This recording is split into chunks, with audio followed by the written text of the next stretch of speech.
Welcome to Armchair Expert. I'm Dan Rather, and I'm joined by Monica Monsoon. Hi there. Today we have, I think this is worth saying, and I think we said it probably in the fact check. Let's say it but again. Of the 6 years we've been recording here, there's been work being done on the house. Sure. And none of the folks that do work on this house have been excited by a single guest ever, or at least that we've known about. They've never cared once, to my knowledge. Even when David Letterman went and talked to them personally. That's right. And there was a line for this gentleman in the driveway when we got out that was just epic. Yeah, everyone wanted to take a picture with him. It was really cool. I think he might be the most famous person we've ever had in here in real life. Like when you see him in the power in real life. Yes. And a friend of mine that worked with him also said this about him, that like you're walking down the street with him and it's like you're with King Kong or something. Well, he does say it in the interview, which you'll hear. Like, he's very protective of his whereabouts. Yeah. And, he wants to protect his wife from that. And then that made sense, right? That, like, he's sort of ambushed. Yeah. So John Cena, he is an actor. He's a 16-time world champion wrestler. He's currently on Peacemaker, which is great. He was in The Fast X. He's in another Fast series. He's in Argyle, The Suicide Squad, Vacation Friends. And he has a new movie out now called Ricky Stanicky with Zac Efron and Andrew Santino. So funny. So please enjoy John Cena. He's an armchair expert. He's an armchair expert. He's an armchair expert. This is Monica. Hi, Monica. How you doing, Rob? Nice to meet you. Welcome. You look so nice. No one dresses up for us. I made sure. So we were texting before you got here. You said, hey, can you do this one thing? And I said, oh my God, I'd love to. And I'll trade you for a photo of us lifting in Black Mold Paradise. But you said it's going to be a little challenging with the wardrobe. And I was thinking, oh, he's probably got a sweater on or something. But no, by God, you are in a beautiful three-piece Yes, suit. you look thank you so much. So nice. We you. should have got the memo. Although you're wearing a nice button down. It's my very special button down. Brad Pitt's company. Really quick, where are you staying while you're here? Where do you stay when you're in LA? So if I tell you that, then everybody's going to find We'll cut me. it. We'll cut it. Oh, yeah. No, that's okay. I lived in LA before all this, back in 2000. Yes. So whenever I stay here, I got a few places I can call home that nobody ever finds me. Oh, okay, great. So you have like a two-prong celebrity. It's maybe even four-prong. I don't know. So it's a fork. It's a fork. Very kind of you. Thank you. Everybody tells me to fork myself, so I'm good. Okay, and you've done it successfully because you have many rivulets, avenues. Okay, so I was working with somebody who had worked with you on something, and I can't even remember what it was, but they were saying, oh, you got to see him around children. You can't really imagine how fucking popular he is with children. Like if you're walking down the street and some kids see you. So you keeping your location private, is that more for adults or for kids? I never blame anyone for wanting to say hello. But at the same time, I travel with my wife. We go everywhere together. So I certainly value her safety and well-being. And one of the promises I made to her on the altar was I will never put you, or I'll do my best to not put you in undue harm's way. So a lot of it is just about genuine safety. And it's not to say that everyone out there has bad intentions or we would ever run into someone bad. But you also never know when someone feels threatened. If my wife, who is my travel partner and partner in life, now feels unsafe or uncomfortable to all these new places we go, I got another hurdle to climb in my personal life. It's just an exercise in the strength of boundaries and the value of boundaries. Okay, I dig it. But you are in town for how long? Until this is over.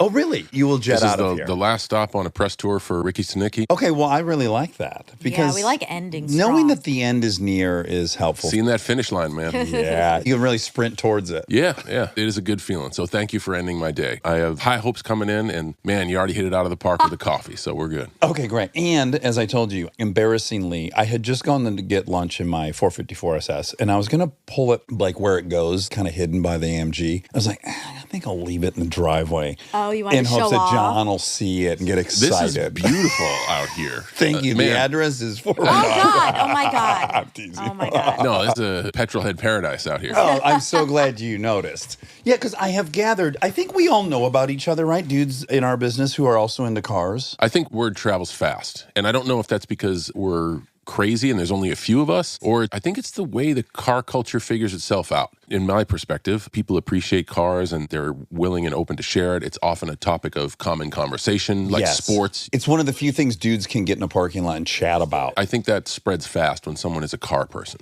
This is how neurotic I am about it. Like, I'm reading all about you today, and I just happened to stumble upon that when you arrived here, you were in a 91 Lincoln Continental. Yeah.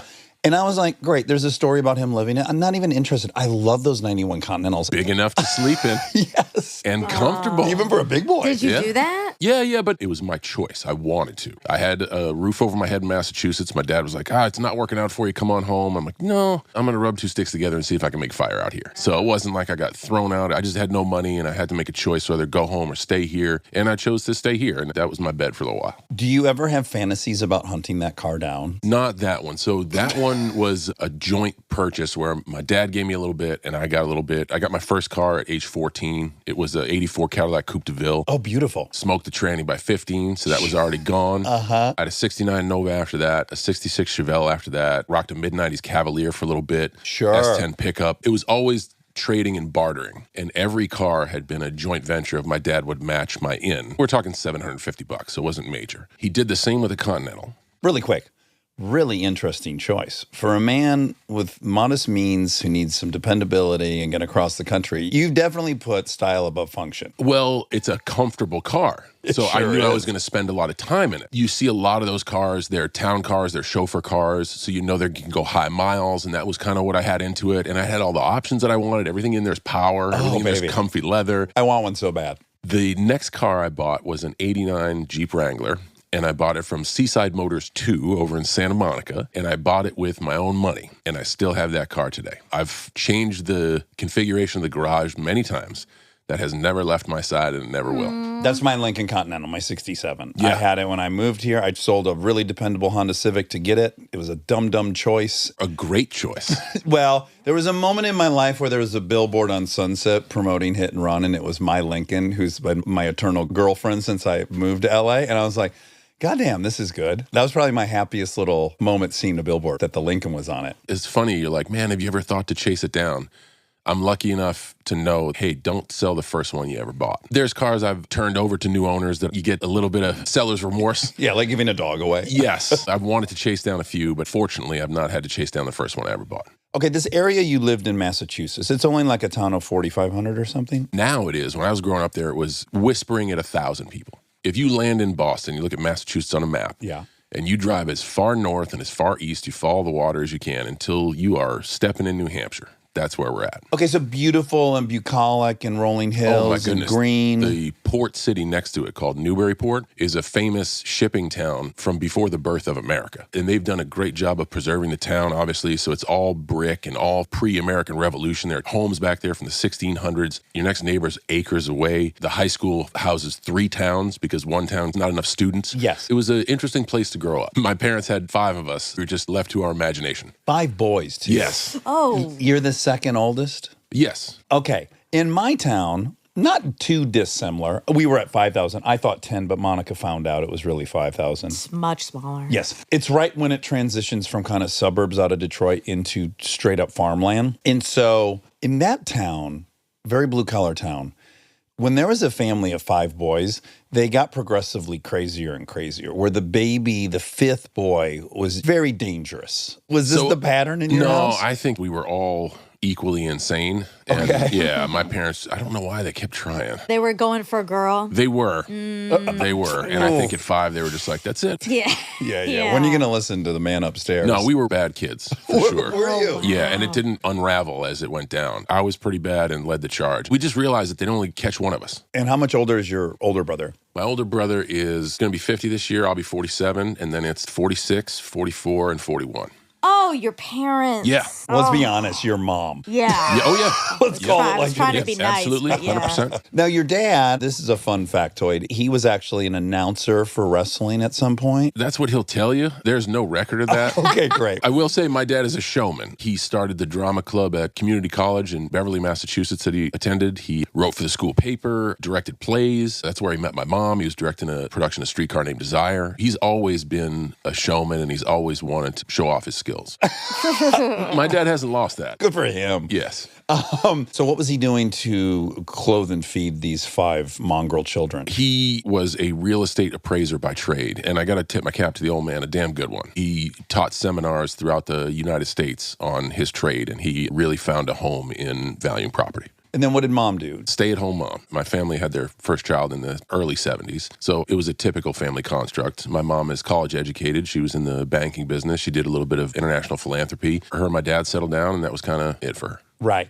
And going through school, you're following behind. My brother's 5 years older, so I didn't deal with this terribly, where you were like inheriting whatever first impression. I dealt with it, man. My brother was like a true nerd, and this is at the height of the 80s, like Revenge of the Nerds. Sure, the real kind of nerd, not Silicon Valley billionaires. Our town wasn't yet at the Revenge of the Nerds sort of state. Yeah. So I inherited, life was tough for my brother in high school. Not only was he an introvert and interested in computers, he's also gay, and being gay in the 80s in a small town in Massachusetts, man, that's an uphill climb. Was he out? Gosh, no. Okay. He just had a lot of character traits that weren't in the cool kid group. Right, right. And he's also holding this secret that he can't tell or talk to anybody about. And I really feel for what it must have been like for him growing up. But I also inherited that chapter of his social construct. And man, it got me to learn how to lose a few fights. So, Yeah. Okay. So conventionally, you would hope your older brother would step in to defend you. Was it a role reversal? Did you feel inclined to want to protect your brother? Were you protective of him? that sort of behavior started like at 10 years old for me. So I don't think I understood what was going on. Kids are harsh and they form cliques real fast. And we always just hung out with each other. So there's enough of us to have a basketball team, which means we could do whatever we wanted. We wanted to play football or baseball. There's enough of us. So we didn't feel we needed anybody else. And our next door neighbors, like I said, were acres away. So if we could make it through school and get back to the house, all is fine. Okay. So you guys were each other's best friends. We were close, I think, by default. But then social circles started to form for me around 10, 11, and 12. I took on the role of, hey, if you say something to the younger brothers, I will do my best to throw myself in harm's way. Uh-huh. Well, this is going to stop here. Yeah. Listen, I don't know if it's a rural thing. I don't know if it's a blue-collar thing. But yeah, violence was a daily thing all through growing up. Kids just fought nonstop. They got picked on tremendously. That's you and I's perspective. I don't think you can geocite that. I think in the inner cities, there's probably some brawls going on too. For sure. I'm only curious why it's like my wife, she went to school more in the city or in the hinterland between the two. And she's like, no, there would be a fight like once every 6 months at my school. And I'm like, oh no, there was a few a week and then some were scheduled for Friday night at the Milford Cinema. Yep. It's like 3 o'clock high. Yes, always. Every day was 3 o'clock Every day high. is 3 o'clock high. What's So- that? It's a movie about a kid having to stand up to a bully, and it's a day in the life of a school day counting down to 3 o'clock. He knows he's going to have to fight the bully. Yeah, he's going to get the shit kicked out of him. Yeah. Got it. What a Oh, movie. man. Oh, we had like My Bodyguard because it was so Yeah. ever present. You Yep. were like, it was, the fantasy would be someone would come and stick up for you. Yep. Revenge of the Nerds, as we Yeah. said. So I know you got your first bench at 12. And that was because I was getting my ass kicked, starting at 10. That's what it was motivated out of. Yeah. And you thought if I could get big, people will stop Leave fucking me with alone. Yes. That actually happened. Kids would beat me up at 12 and 13. And then junior high and high school were on the same property. The building of junior high would be my left hand, as I'm making this explanation for your viewers, and the high school would be my right hand. They're both on hills, and you have to go to the valley. My bus was on the high school side, and some of the seniors' bus was on the junior high side. So you have to walk by the elder statesman. Oh. And every day, man, I got my ass kicked. Or at the very least, it was a strong nudge so I go tumbling down the hill again. Yes. I never fought back, but I never acquiesced. I know exactly who you were. So many kids had to occupy that exact zone. I got made fun of for the way I dressed, the music I listened to, the people I associated with, my older brother. I turned it up. I never backed off. You never silenced who you were. And then when I was 15, when the yield of 3 to 4 years of constant strength training and eating right in the middle of adolescence takes place, I walk into physical education class with now seniors who are pushing me down the hill, and they were kind of looking at me like, are we going to fight in the locker room? And I remember specifically one kid who literally spearheaded the anti-John movement in junior high. And I closed my locker door and he's next to me. We're looking at each other like, is it going to go down? And for some reason, at 15, I summoned up the situational awareness to be like, hey man, we're good. Don't worry about it. And that was it. Not only did he never pick on me again, I really never got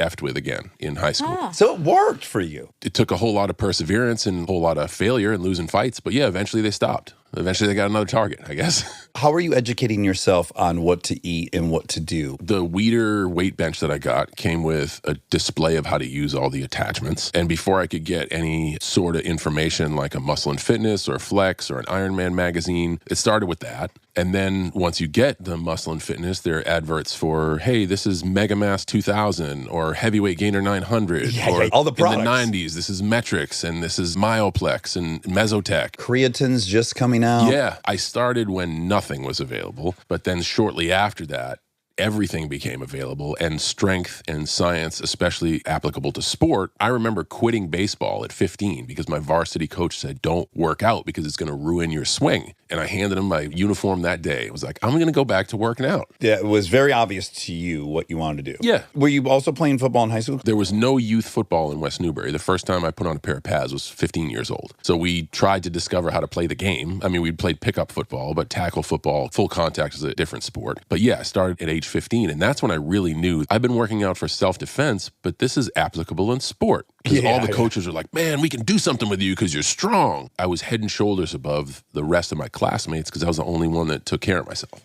And did girls respond to this transformation? Hard to say which was the Chicken or secret the- element of what did it. The intoxicating cocktail that became 15-year-old John Cena? I don't know. Yeah, it's hard to say. Well, let me ask you this. Did girls in junior high not notice you? And then did they notice you in high school? I think that's an accurate statement. That's an accurate statement. Yes.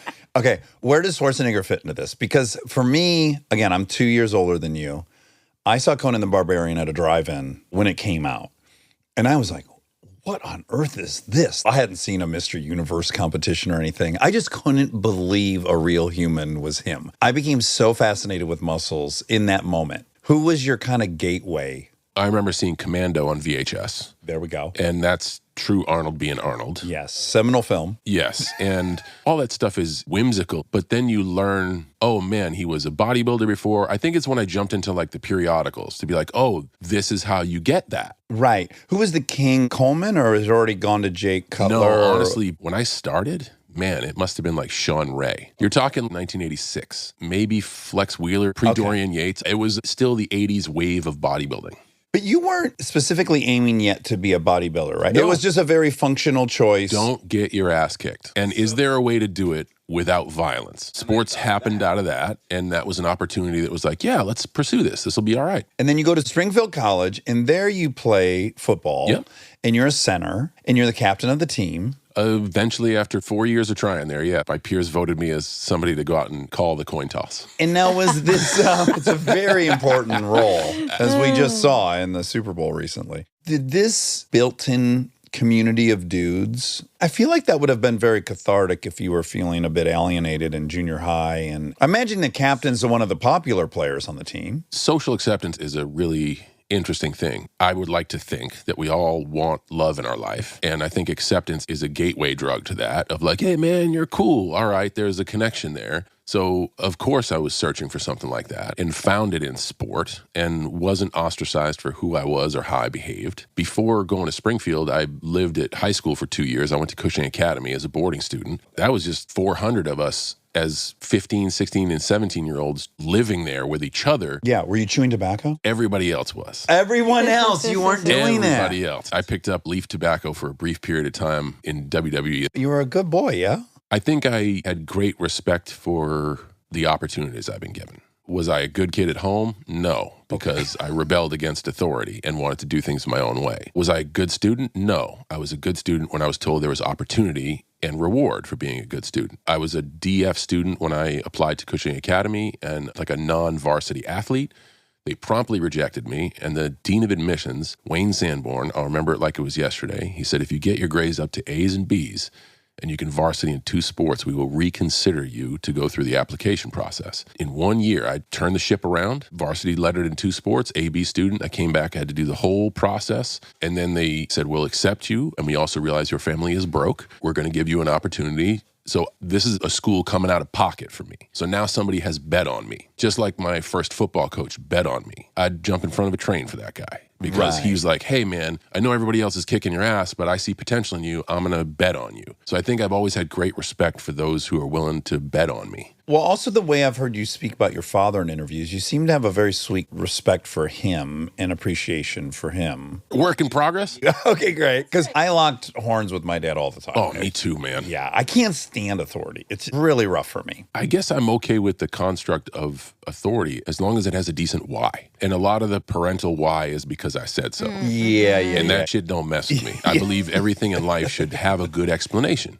You and I are in lockstep on that. I need to believe in the plan a little bit. Even if I don't believe in it, as long as I understand it. All right, I'm backing down. Right. Because obviously you had coaches and you must have been a good athlete to the coaches. You could deal with it when there was a reward at the end of it. Sure. And again, these are people who vouch for me. Although I had a conflicting relationship with my dad because he was never an athlete. Did he think it was insane that you were getting so built? Yes. Was he embarrassed by it? I don't know. I'm just starting to lay the foundation with my dad where we can breach into this stuff. And I do love him and I want to walk the talk. So if I love him, I want to get to know him and I want to do my part to bridge our relationship. These are little nuggets that I can't wait, but I still got a little work to do. You don't want to before speak that. for him on that. Yeah, I don't know. Don't know yet. I don't know yet. I've read Arnold's books, the two that he wrote early in his bodybuilding career. Everyone thought he was a freak. His parents were like, what the fuck is he? This is insane. Yeah, this is not an honest day's work. It reeks of vanity, maybe. There's a lot of things that a parent might, in the earlier days, before people made careers of it. Well, even if you can make a career of it, that's still a person's perspective. This reeks of vanity.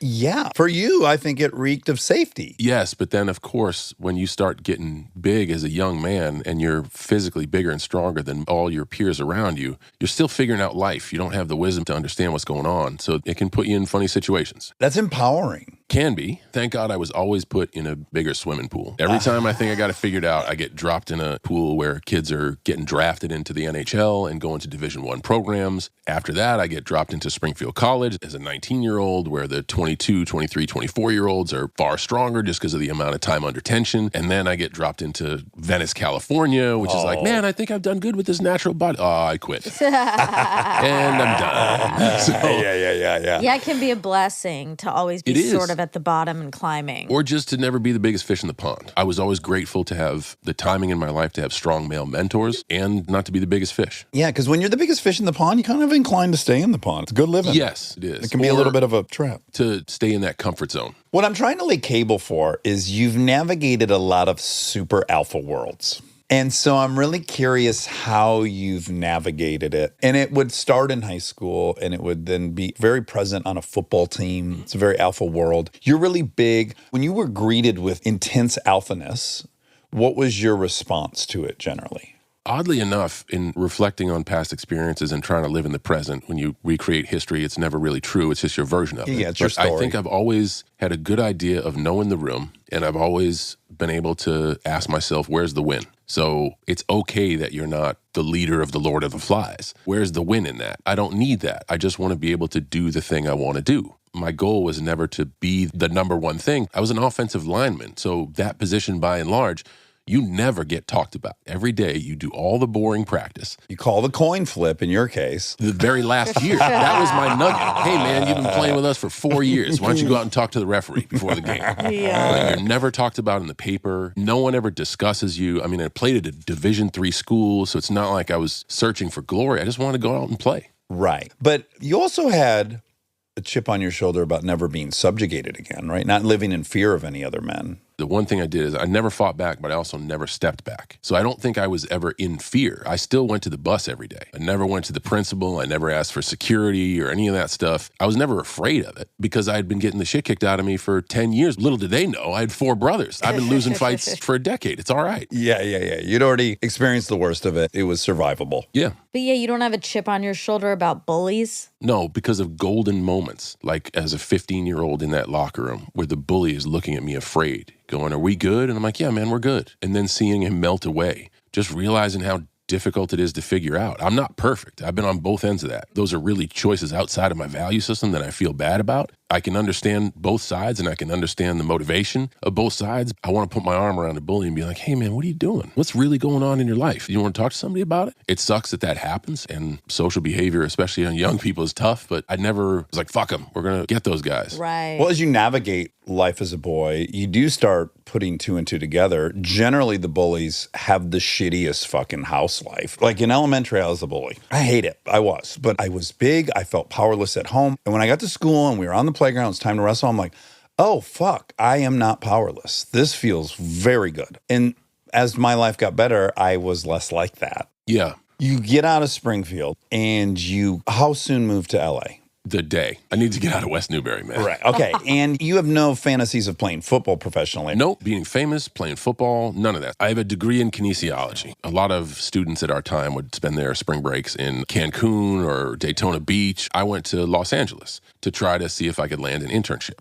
And I did. I landed an internship with a company. They were installing fitness equipment. So if you bought a bunch of stuff from, at the time, Cybex. Shout out Cybex. They would drop the equipment off at this warehouse, and the warehouse would install it. So they were installing large footprint gyms, private gyms, kind of like what Sornex or Rogue will do today. They'll come and set up. I was like, man, I could use this to maybe get a job in the corporate world with Cybex. So I get a job where I have to wear a golf shirt every day, but I'm talking about working out and selling fitness equipment. This is going to be the sweet spot. And I was bodybuilding and doing okay naturally. I was in a small pond and got dropped into a bigger pond as soon as I went to Gold's Venice. Not only is this not for me, but also I need to be here. I need to be around this. Right. So I realized I was way out of my league, just like an offensive lineman in a Division III school. If you watch the Super Bowl, those guys are 6'7", 330 pounds. I'm 6 feet, You were 250 humbled at the quickly. time. Not without aspiration, just realistic. And seeing everybody in Venice, I'm like, okay, that's not why you were doing it anyway. I didn't start lifting weights to be Mr. Olympia. I just loved health and wellness, and I was fascinated by strength. And boy, what a place to do that. I also thought that, man, I could apply this expensive piece of paper here, and someone's going to hire me if I'm just around. The dots lined up, and I went out to California to try to apply my degree.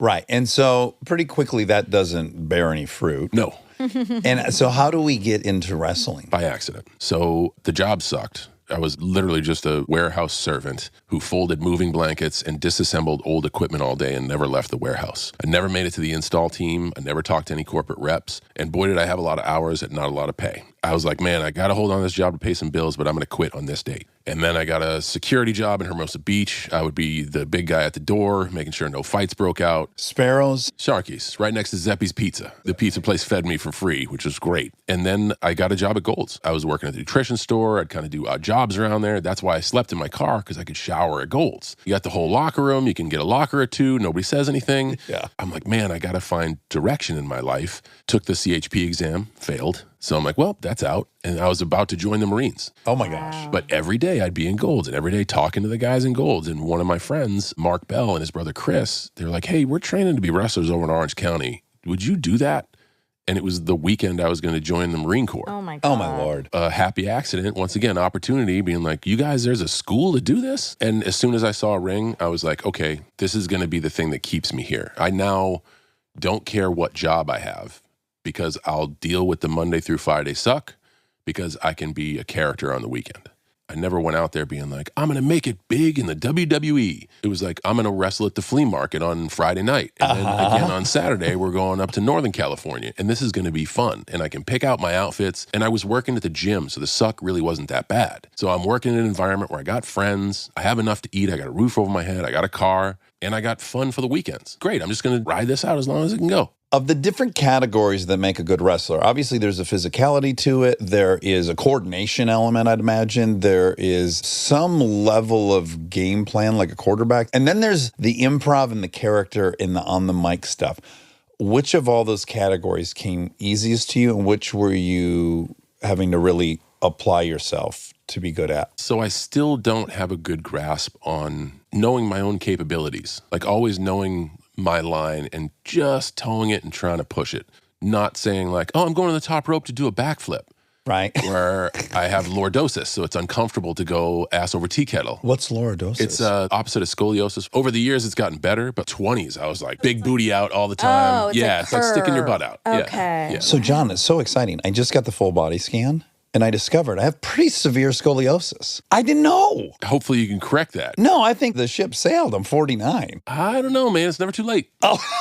It's not so severe. You're not like hunched over. It's not forward or backward. It makes a sharp right. It explains some things. It's never too late, Oh, man. every time I would do traps at the beginning, before I really committed to them, I'm like, why is this the only thing that kills when I do it? Because everything's like this. Yeah, the whole body is crooked. Yeah. What a finding at my late age. Have you done a full body scan? I have not. Does it interest you? It does. All of the ability to take your car into the shop, I use that analogy. You're not going to invest in an automobile that you enjoy from car guy to car guy and just let it sit. It's constant care. You bring it in for service even though it doesn't need anything, just to get a professional's opinion on you're doing everything right. All that stuff about the human body fascinates me. And it's like we're truly at a golden age of people using new methods to discover how to live healthier. And discover stuff early. Yeah, man. That's really something of interest. Yeah. So how quickly, because you came out in 99. Yep. And then you get your first WWE, which was then WWF contract, I guess in 2001 or 2. So it's a pretty quick ride. Maybe not at the time when you're 22. I think the contract might have even came in 2000. Okay, so how do we get from the Orange County parking lot flea market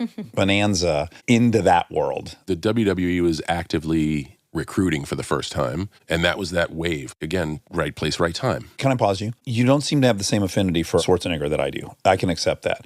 That's not true. Okay. Arnold is you're an inspiration. I just think in different lights. Okay, Hulk. So I had a period where I fucking loved the WWE. I think it was WrestleMania 5 came to the Silverdome in Pontiac, Michigan. WrestleMania 3. 3? And everyone watched that. You are not alone. Is that the one where Hulk had to body slam Andre? Yep.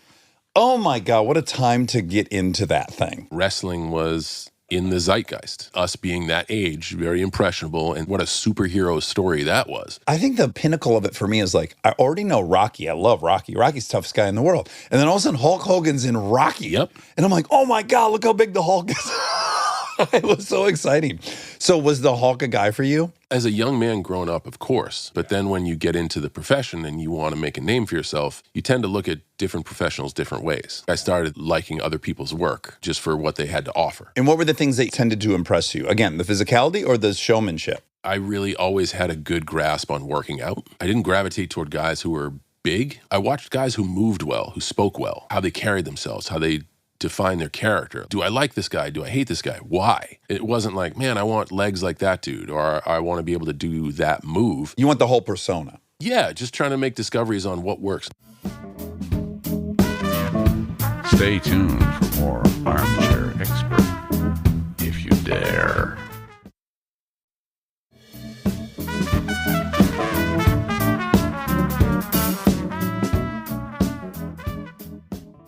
Well, I was fascinated to find out. We had like 3 versions before we get to John Cena. Yes. We have the prototype. Half man, half machine. 100% the shits. Because I'm now realizing while I'm sitting in front of you, you do bear a bit of a resemblance to Jean-Claude Van Damme and his prime. Appreciate it, man. He had played a cyborg. Was it before or after that? It was after that. So it was an idea from the kid who asked me to go down there. You'll be the prototype, half man, half machine, because I'd never had a drink before in my life at that point. All I did was like eat, For what work reason? out. Yeah. Alcoholism. No, not at all. No family history, none of that. I didn't feel I needed it. Again, I went from being in no social circle to swimming in a lot of pools, and I didn't think I needed another vehicle. I was already a dumbass enough. I found out in my early research, alcohol denatures protein. So I was like, okay, well, if I'm taking in 30 grams a day, I got to make use of the best of it because I just spent my allowance on this bag of weight gainer. Okay. Is it safe to say you had like another addiction, which was optimizing your body? 100%. So that had to take precedent over. You couldn't bring on any other. Yeah, exactly. plate Anything was that would full. take from that. It influenced all the choices I made. I don't think it was an addiction because I still had a successful life around it. For sure, no consequences. Yeah, but it occupied a lot of my time and curated a lot of my choices. Okay, so you had never drank. No, I worked security at a bar, dead sober. Have you since drank? Oh, yeah. Oh, okay. As an alcoholic, I really am having a hard time not drinking by the age of 24. Yes, Okay. yes. Okay. So at this point, you have it. So you're the prototype. And they just thought because they saw me operate, this kid's a machine. And the kid was like, oh, you're half man, half machine. How did that manifest itself in your showmanship? Would you be on a mic at that stage? So it was just monotonous, horrible, move like a robot. The cool thing was I tried. Yeah. The uncool thing was it didn't work. Right. So it's great, though. It's great, John, because it's just like acting. You do these first acting classes. It's so fucking embarrassing. You're so bad. But then you're over it. You did the worst you could do, and you lived. So the next one is Mr. P. I went from the flea markets of San Diego and the Mexican border to Middle America in Kentucky. The Ohio Valley To circuit. the Ohio Valley. Okay, there's some history to this. Forgive my ignorance on wrestling, but I hear that a lot. Ohio Valley. Tennessee belt, that Ohio Valley and down into Tennessee was a very, very strong territory. It used to be like a cartel. Every place was run by a guy. They all would meet and fix prices and make sure if this is the champion and all that. This is the old days. Yeah, I watched a few docs on this. And these wrestlers would travel, they'd go in and out of these different organizations, and they'd be different characters. Yes. So if I run Northern California and I hear you are wanted in Texas, I'll run you into the ground for 4 weeks and then ship you off to Von Erichs in Texas, and they'll ship you back to Jerry Lawler in Nashville, and then you come out to work for Vince McMahon Sr. in New York, and then you go down to work for Billy Graham in Florida, and all these guys control the U.S. And then is it McMahon who unifies this? Yes. So he's the first to make like a national league, an NFL of it all. Yes. Okay, so you're in the Ohio Valley. That's kind of big time, right? That's a huge step up. The next step is getting on television. The day I got my contract was the day I quit my job, and I was still out in California at the time, but when I matriculated to like AAA baseball, I guess was the best way to say it, this could happen. How exciting. It was great. How frequently were you wrestling? Performing, maybe that was a better way to say it. 3 times a week. And you're so young, it's not even, are you sore all the time or no? No, because there are different audiences that expect different things from you. Middle America wanted to root for the good guys and hate the bad guys. So some performances don't call for you to do a full-on stunt show. Some performances call you for look like an idiot. And I was a bad guy, so I was a perfect foil, and I was not afraid to look stupid. And Jim Cornette and Danny Davis, 2 very wise men, shook the 50% man, 50% machine and said, we're going to still call you the prototype, a.k.a. Mr. P, and we're going to put you with this character we have called the role model. And it was the typical trope of an in-shape guy, his name was Rico Constantino, being the role model for how you should live in society and holding himself in a certain way, but then doing nefarious things in the ring. So the classic bad guy. Oh, I love it. And I was his protege. So he would mentor me and tell me like how to look and how to lift and then how to be in the ring and then cheat to win and win at all costs. So these underlying things of like, we live a good life, don't we? And then be bad. They were fraudulent. Yes. Yes. So it's an easy thing, and I could be more of myself, and I could be goofy. They embrace that. Oh, wow, you're going to be a good foil for my good guys? Do all the crazy stuff you'd want to do. So it taught me to really swing big and not be under the construct of having to move like a robot. You have a built-in broadness to the role, the archetype, that allows you to swing kind of big. Yes, and I'm also not the main attraction. The role model is. You're the comic relief almost. Yes. The jester. Yes. If I fail, it doesn't ruin the act. The role model can't fail. They had a lot of wisdom. They knew I needed a lot of work, and they put me in a situation where I wouldn't really fail, or my failures wouldn't hurt their bottom line. Hats off to them for that. And now, when you become John Cena in the WWE, I'm a forever WWE guy. how do we go from Mr. P to John Cena? And by the way, I had to educate myself on this, but you were a rapper. It's very Marky Mark. There was an edition of John Cena before that. An iteration. Yes, indeed. Before you get on television with the WWE, they bring you up into the circuit and you do non-televised matches. So I had been traveling for a few months doing non-televised matches, but they send you to the TV broadcast anyway, almost like a player that would go on the bench for a football team, like, oh, this guy got hurt, get on in. And one day in Chicago, The Undertaker was sick and they had no one to fill the spot. And in the middle of their production meeting, they said, what about the kid? And it just happened to be in a very small window of time where we had gone from outlandish characters like The Undertaker and Mankind and Stone Cold Steve Austin, and there was a movement for more realism. Part of that movement was, let's stop using gimmicky names and let's use their real name. Ah. That lasted for like 5 minutes because then they realized we need to use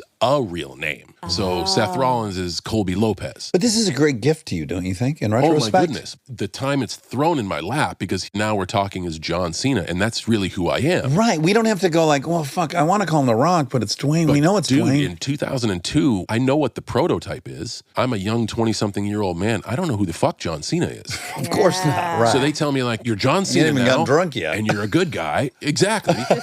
Go out and do John Cena as a good guy. So I've spent my life being a bad guy. I've spent my life being a character. Now I'm told to be myself and go out there and be a good guy. I don't know what's going on. Yeah, Oh my God. identity-wise, this is a mess. This is crazy. This is like getting a role in a movie and they give you nothing. Yeah, they're like, be You yourself. go. What they give you is get on out there. It's time to go. And that's it. yeah, And I yeah. didn't have enough depth of field. They put little nuggets down. Like my introduction was Kurt Angle made an open challenge. And I walked out. He's like, what makes you think you can be out here? And I said, ruthless aggression, which was a theme in the program at that time. And I slapped him in the face.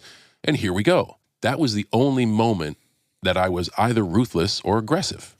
I just tried to be a good guy and do good moves. But I didn't understand that, okay, your character could be ruthless aggression guy. And I didn't lean into those notes at all. So that failed and I was about to get fired. Oof. When I knew I was going to let go, I started swinging a little big and I started hanging around the boys because the way I was taught in the Ohio Valley was keep your ears open and your mouth shut and don't ruffle any feathers. You're in a very alpha world. Yes, and that led to my peer group saying he never talks to us and he doesn't care about the business. Oh. Because you're supposed to go to the people with the wisdom and be like, what's the secret? Yeah. I was told you don't ruffle any feathers and you keep your mouth shut. Right. This is a catch-22. Yeah, damn, I'm in a bit of a situation. Yeah. But then when they were like, hey, it's September, October, we're going to send you on this international tour to get you a paycheck. And then after that, you know it's not working out. And I couldn't argue. I'm like, okay.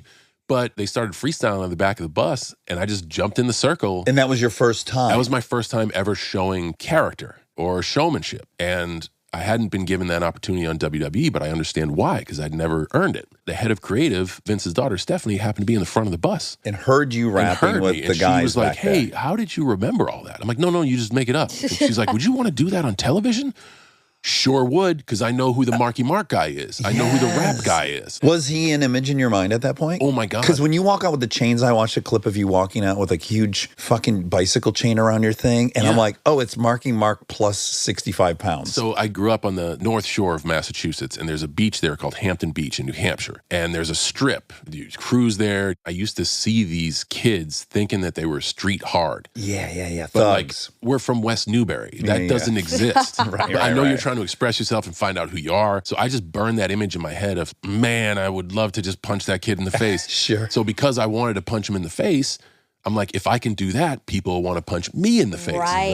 That's what I need to be. So at least I found, all right, I'm not going to be a cool rap guy. That's why I'm announced from West Newbury, Massachusetts. Right, to further embarrass how ridiculous who does this kid think he is? Yeah. You discovered a lane. I was given a chance that I understood. Go all into the rap thing. I dressed ridiculous. I act ridiculous. I started doing ridiculous movements. I started talking ridiculous. Yeah. 24/7, I was in the rap gimmick. They instituted a dress code in WWE soon after I changed my gimmick. And I raised my hand. I said, I'm not doing it. In front of everyone, in front of my peers. I rebelled against authority because you guys are going to kill my character. They're never going to believe it. We're going from city to city to city, and we're traveling with everyone else. We rent cars from everyone else. We go to the hotel with everyone else. We pull up to the arena and there are fans out there. I used to freestyle battle kids in parking lots in front of the arenas. Had you had any practice prior to this, or you just discover you can do this? It was a hobby at best. So as a teenager, I got beat up for listening to hip hop, and I got beat up for dressing hip hop. That was not the music of the time in West Newbury, Massachusetts. Right. So it's always been something I've been passionate about, and I found my few friends who were into it, and we would mess around with it as a young teen. Certainly when I got put into prep school, my roommate was from Compton.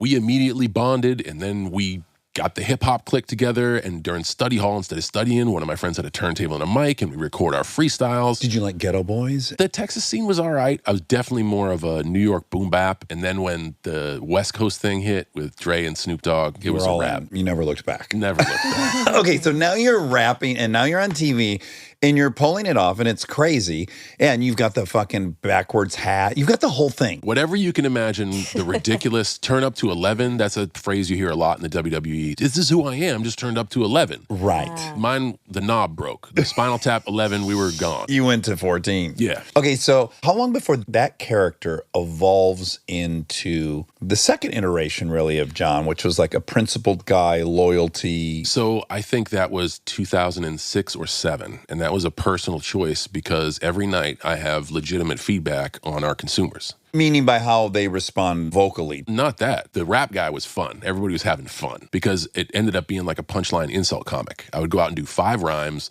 make fun of the town, make fun of everybody, make fun of my opponent. When I became a good guy, I would just do 5 punchlines on my opponent. And everybody would be like, oh, this is fun. This is great. Yeah, okay. But they were pushing boundaries because I knew that attitude would get response. So I would go push as far as I could. And I started seeing more and more families. You got to remember from the 90s, the WWE labeled itself the Attitude Era. And it was TV 14 and it borderlined on some mature stuff. I was a fan of that and I kind of kept that. But the WWE moved towards more PG. friendly. Yes, they weren't quite PG yet, but they wanted to move in that direction. And I understand why. Every night you got data at your fingertips. There's a family there, there's a family there, there's a little kid there. You see little kids wearing your stuff and your stuff is pushing the boundaries. And then I was like, you know what? I want to stop doing this. And I remember all the producers, it was my choice, and everybody being like, well, it was a good run. What are you going to do now? but I had built a relationship with the audience enough where they kind of knew my value system too, because I had to start from the bottom and I wasn't like, you're our next superstar. So I wasn't kicking You weren't ass. forced onto everyone. I got my ass kicked. So my thing became like, take a bunch of punishment and never give up. And that's kind of my value system too. And then I wanted to put hustle, loyalty, and respect, which really hard work, loyalty, and respect are right in my value lane. So as a young man, I got to take my background, and it was a slow change. Started to wear a little bit higher jean shorts, started to not wear the Reebok pumps, started to wear t-shirts that fit, started to turn my hat around and bend it, changed the catchphrases and the designs of my merchandise. It wasn't a, now I'm this guy. And how does that jive with the overall, because I think that's what's fascinating about what you're doing, is you're on a television show, and there are writers constructing the overall arching plot of this season, who's going to be the champion, all these different things. How are you inserting your own agenda into their much broader plan? Or is their plan evolving pretty flexibly, and are they very adaptive? I try to be the most adaptive. I've always operated under the construct of, if I'm not putting up the money, I'm a piece on someone else's chessboard. I'm a toy in somebody else's sandbox. How do I be that best piece? I don't want to, as a rook, become a knight. I just want to be a really good rook. As a fire truck in your sandbox, I don't want to become a shovel. But damn, I'll work hard to become that best fire truck.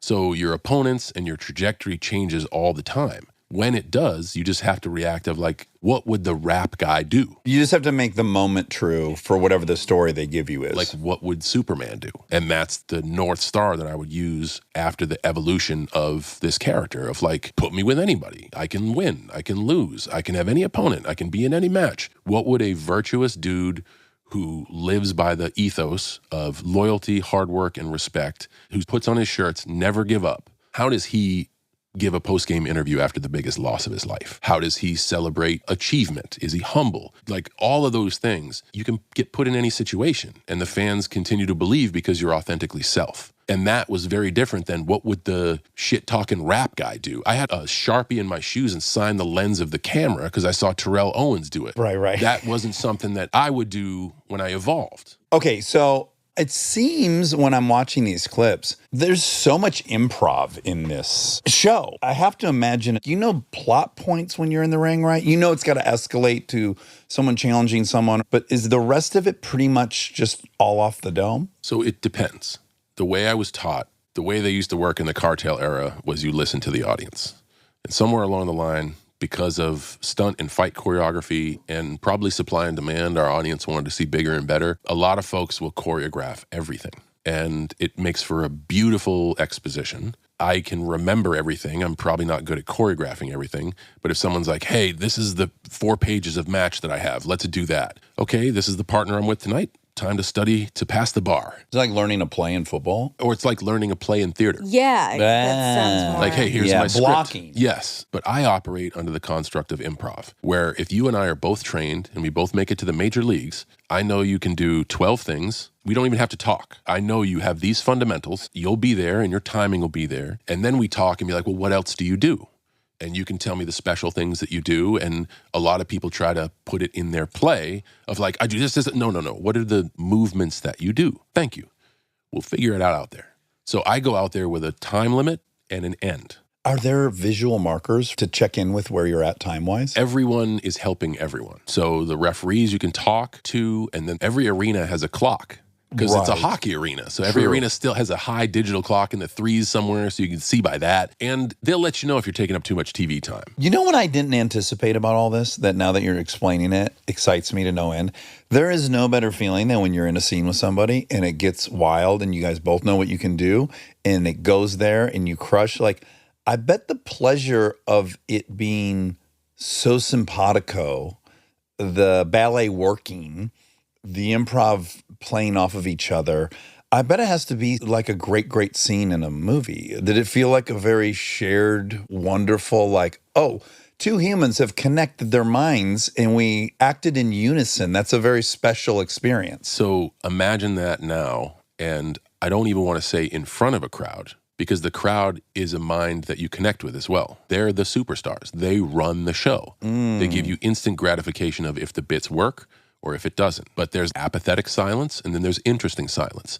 There's excitement. So they're co-writing the bit with you. They are. Yeah. And that's why I don't like to do the playbook. I'm not knocking it. Because it can't adjust for the real-time Dude, stuff. if we go out there and we do our first bit of choreography to apathetic silence, we are doomed. But if we have nothing and we have apathy, maybe if I turn the speed up, they'll get in. Maybe if I slow down, maybe I need you to do something big. And you can throw all of these lines in the water. And then when you get interest, what kind of interest do I have? Are they for the bad guy? Are they for the good guy? How do I need to curate this? I've had people get married during my bits and worked it into the match. Oh my Fights God. break out in the stands. Sure. I work the fights into the match. Europeans love to bring the beach balls. We broke the beach balls into the match. I'm basically saying to the audience, you want to be heard.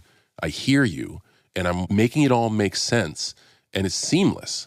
God, the parallels between stand-up and sketch. Dude, it's stand-up. Although it's also sketch or improv because there's two of you or three of you, the ref and whoever else is involved. Yeah. And that's why I get so excited when I talk about it, because those moments in there when things go right or wrong, you talk to good sketch folks and good stand-up folks, they don't mind bombing every once in a while because it's really humbling. And it makes the highs higher. It makes the highs higher, and just the feeling of, man, we integrated everyone and told our story.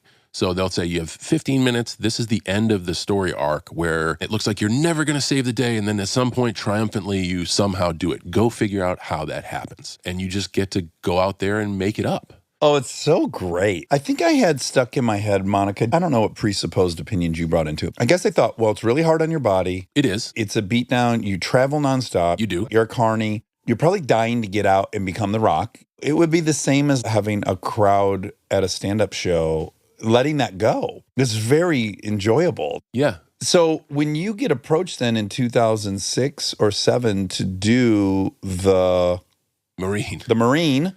I'm doing pretty good. You're doing great. Thank you. You're doing great. You are never shy for information or wisdom, my friend. I appreciate that. I don't know about wisdom, but info. I'll hit you No, with. no, don't sell yourself Okay. short. You're a tremendous slouch. Okay, so the Marine comes along. You're not hunting for that opportunity at that moment, right? no. Vince McMahon has just decided to start a studio, and the first thing's going to be this movie. Or I don't know if it was the first. They filmed a horror movie and the Marine at the same time. Okay, and it was supposed to be Stone Cold, and he bails 2 weeks out, and then they approach you. What's your initial reaction? 100%, but not because I want to be a movie star. I've always been fascinated not only with wrestling and the art of wrestling, I've been fascinated with the business. Like when I say I love WWE, man, I love it. Well, let me add, I think it's relevant now to people understand your place in the history of this organization. You're a 16-time champion, which is the record. You've been doing it since 2002, and you're That's still not present. just yesterday. That's not yesterday. You're one of the longest-serving people to ever do it. You're the most championed. You're in the Hall of Fame. Not yet. Oh, you're not? Not yet. We're going to save that. That's what the result of this will be. I hope so. Yeah. I hope this is the swing. Yeah, I hope you thank us in your speech. I will. I'll come out as Mr. P. Right on.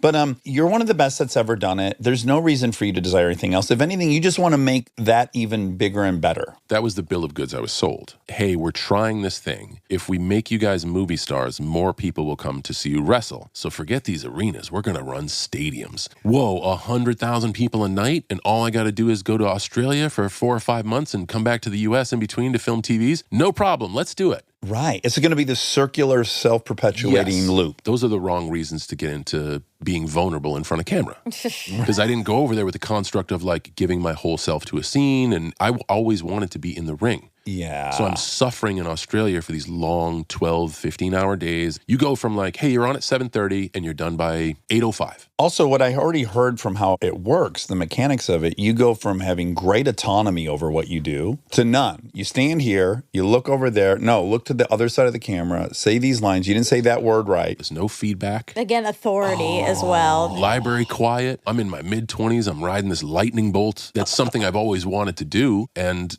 then it just gets taken away. I was literally commuting from Australia back to the States to film SmackDowns, and then I'd go back to Australia to film the movie while I'm doing the movie. Unreal.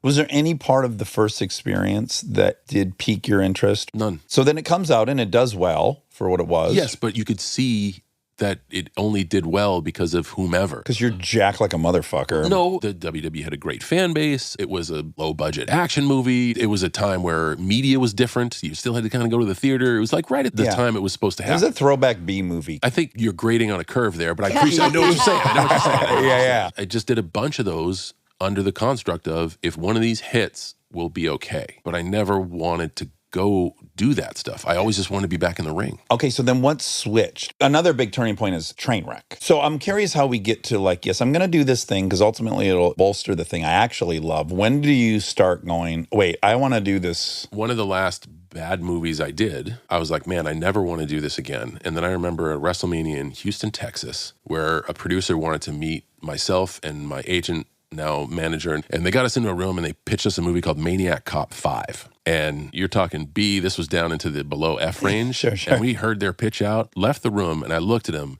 We tell this story all the time. I'm like, Dan, we're never doing movies again. He's like, nope, we're never doing movies again. And he confidently, he didn't pat me on the back, no, just wait it out.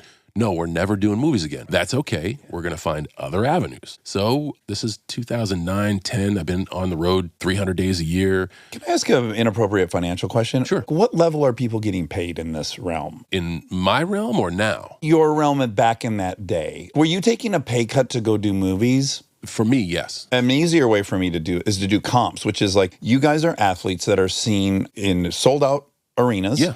And the TV ratings have always been the biggest on cable. Like when Punk'd beat WWE, MTV threw a party. Sure. That's the high watermark on cable was WWE. Bigger than the baseball games are shown on TBS. Yep. You guys aren't making what baseball players are making, or are No, some but of the you? revenue isn't the same. All of what Major League Baseball is making. You have to remember that WWE is MLB.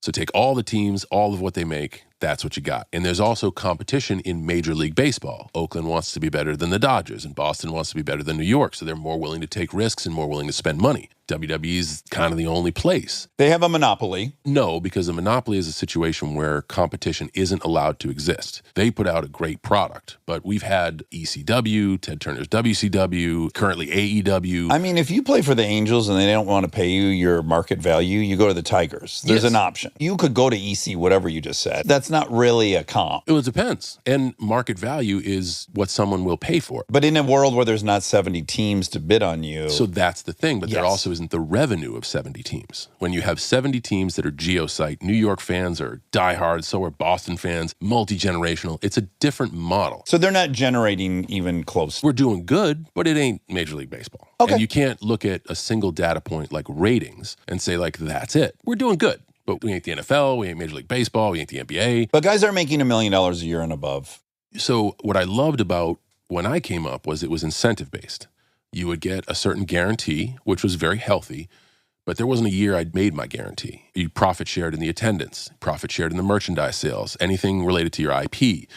So that's pretty cool. much it's like work hard for us and you will be rewarded. Great. There's a number on paper where you're supposed to make come hell or high water. You blow a knee out, you're going to get your guarantee. But it was incentive to work as many shows as you could. They paid me well for the movies, but I knew like I can sell tickets, I can sell these amount of t-shirts. I'm losing money doing this. Right. Yeah. That was another frustrating thing of like, man, I just want to be back there. And also WWE's audience is real quick. If you're off TV 2 weeks, they're on to the next new shiny toy. There's a lot of Yeah. options. So you're like, man, they're forgetting about me and somebody else is going to take the storyline. You really have a lot of anxiety that you're going to just be left behind. Oh, it's heartbreaking. Yeah, I kind of always just wanted to be back there until my character never really had a chance to make a hyper change after the virtuous John Cena. I was different versions of the virtuous John Cena, but that worked really well. And they never decided to be like, now you're going to be the mustache twirling evil guy. Hulk Hogan. Yes. And I didn't mind doing the same act. AC/DC, they play Thunderstruck all the time. But there were chances to do something different. You saw where this was going, and there wasn't much guesswork to predict where this was heading. At a certain point, you go, I'm not going to be making that crazy character change. Yeah, so I think that was what was exciting of I'm never going to be able to tell R-rated jokes here. I'm never going to be able to even kick someone in the nuts. And now Judd Apatow wants me to be naked? Yeah, Let's do that. So it wasn't like, oh, this is going to parlay into more people watching. It was like, no, man, you've had a good run. So by the time 14 happens, I won the World Championship in 2004, a decade on tour, not missing a whole lot of shows. The checks don't bounce. Had you told me in 2014, we're going to ride this out until you physically can't, I was yes, all in, because it's never boring. And the reason WWE is never boring is it's a different environment every night. And I was dubbed the most polarizing character on WWE because as the virtuous guy, you'd think like people love the good guy. No, people hated the good guy. Yeah, well, they feel talked down to. And I won a bunch and they were like, anybody else, anybody but this guy. So every crowd was different and it kept me present and it kept me on my toes. You wanted to win them over every night, I imagine. I just wanted to hear them. The way I acted in front of a crowd that would sing my theme song instead of dun, dun, dun, dun, they would say, John Cena sucks. John Cena sucks. I've been a few times. They are ruthless. Those are fun environments, and that stuff never gets old. But someone was like, hey, is it going to be like 2.5 weeks? Come to New York. We're going to do some crazy shit. Are you in? Yes. And I presume you're already a fan of comedy and Oh my Judd. goodness. Once the WWE was like, yeah, we think you should do this, I was like, oh, this is going to be great. Hats off to Judd and Amy and everybody. Well, they let you improv in the initial audition, which I think They is did. such a kindness. They're awesome to work with. Certainly for me, I'm like, oh, they got this big-ass wrestler in this movie. And then I was like, oh, this motherfucker's funny. He's so self-deprecating, so willing to go for it. Perfect scenario. I haven't had a chance to do anything like this. I want to do it all because this might be the one chance I get because it's never going to happen again. Because I looked at my buddy in the eye and said, we're never doing movies, right? And he's like, we're never doing movies. Yeah. Okay, this is it. We fooled him once. Let's see what happens. Stay tuned for more Armchair Expert, if you dare.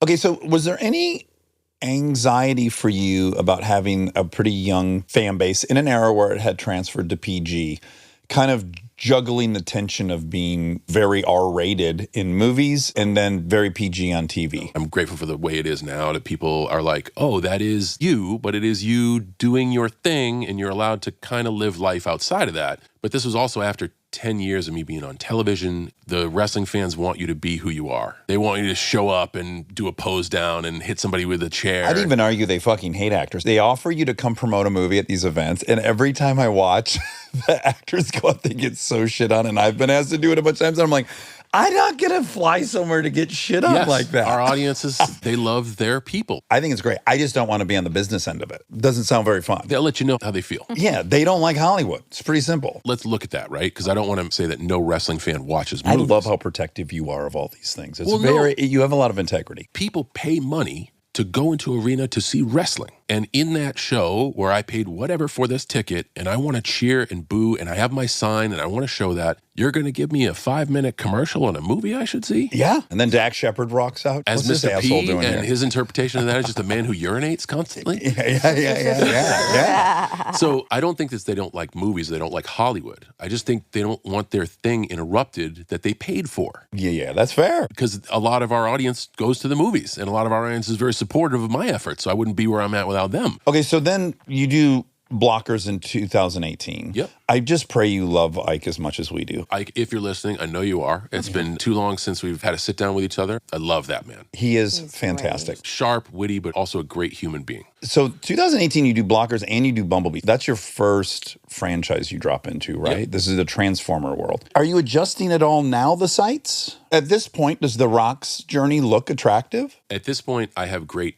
understanding and empathy of The Rock's journey. I called him out earlier when I was a full-time guy to try to get him for one of our most successful pay-per-views of all time. Yeah, set up a year in advance. But boy, did I do it the wrong way. Oh, you did? The cornerstone of my argument was like, you say you love the business and you're never around. What's your problem? You liar. And here I am. Setting telling you yourself how up much to be a I hypocrite. love the business. I haven't been to Raw or SmackDown in a long time. Right. Because life happens. This guy took us, bet on himself, swung big, had the world by the bootstraps and could have done anything in WWEF. But he's like, no, I'm going to try this. And he actively wanted to tackle that.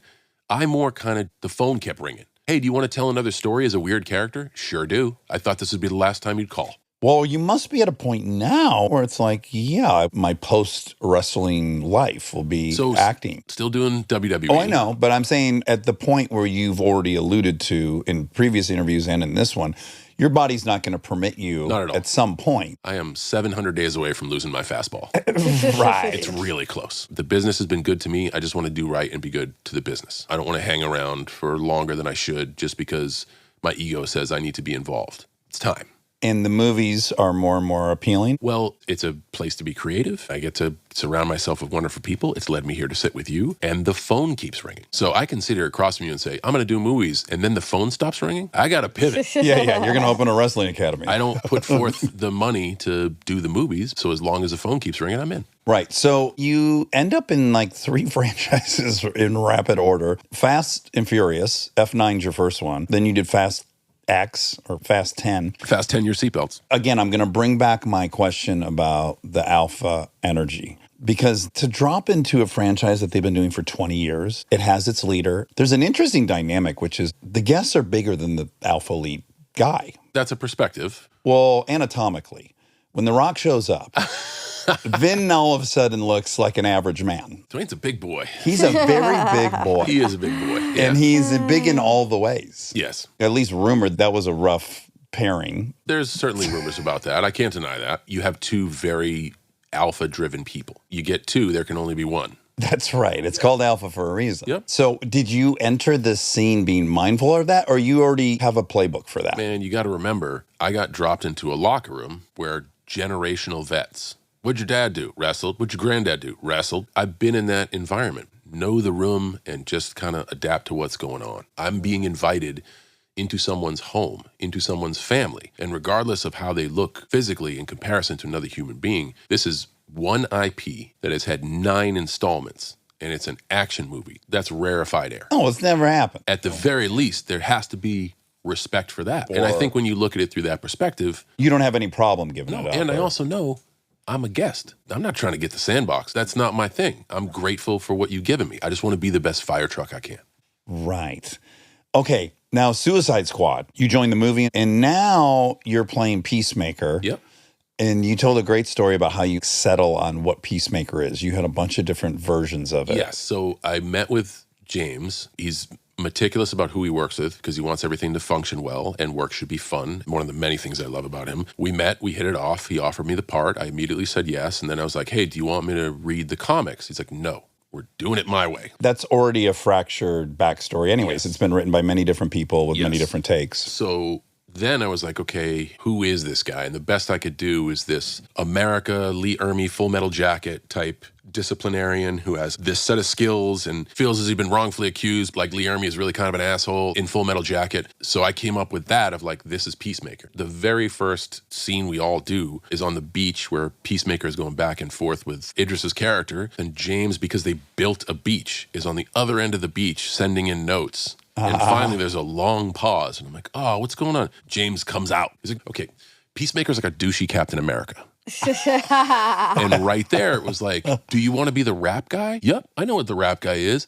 Just be a douchey Captain America. Yeah, it's the best direction Douchey, I've ever... bro-y, no problem. That's great. I have an image of what that is, and I'll try to do that. And then we were like listening to the same radio station. Do you get embarrassed in that moment? No, the embarrassment is if they kept all that stuff in and tanked the was movie. bad, yeah. I mean, that's a very healthy perspective. But when you've thought something through, committed to something, and then you're told, like, that's not working, I think it takes a lot of inner stalwartness to just go, okay, let me shake that off. Because that's embarrassing to me. Embarrassing, sure. I tried my best, and I was vulnerable, and it didn't work. Yes, and it's a very vulnerable my best isn't good endeavor. enough. Yes, it doesn't work. But any idea or construct should be able to withstand criticism or change. He gave me a good explanation of why. He didn't just go because I said so. And he explained it wasn't just douchey broy Captain America, because this is how we're going to play the story. This is how I want the character arc to go. This is where he has a moment of redemption. This is where we take it away. That's a good explanation, James. Let's rock. So I can't say, but my work, I put in all this time. I think you've also earned a lot of confidence along the way. I think you've earned some resilience.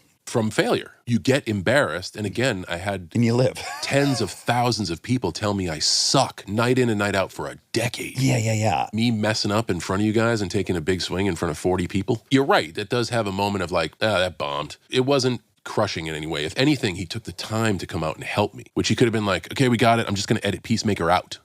Right. Or we're going to have a long lunch tomorrow. I'd much rather him communicate with me the problem and see if we can work on a resolve rather than edit the kid out of the picture. Okay, and then just the last thing we got to touch on before we make it to Ricky Stanicky is what a joy to see you in Barbie, the best movie of the decade. So much. Oh, so Merman. good. I mean, Merman. what a fucking movie. This movie is so incredible. I've seen it 3 times with my daughters. I laugh hysterically every. It's one of my favorite comedies I've ever seen. Yes. Did you get it immediately? Like, I was thinking, Monica and I talked about this a lot. She's earned it for you to trust Greta.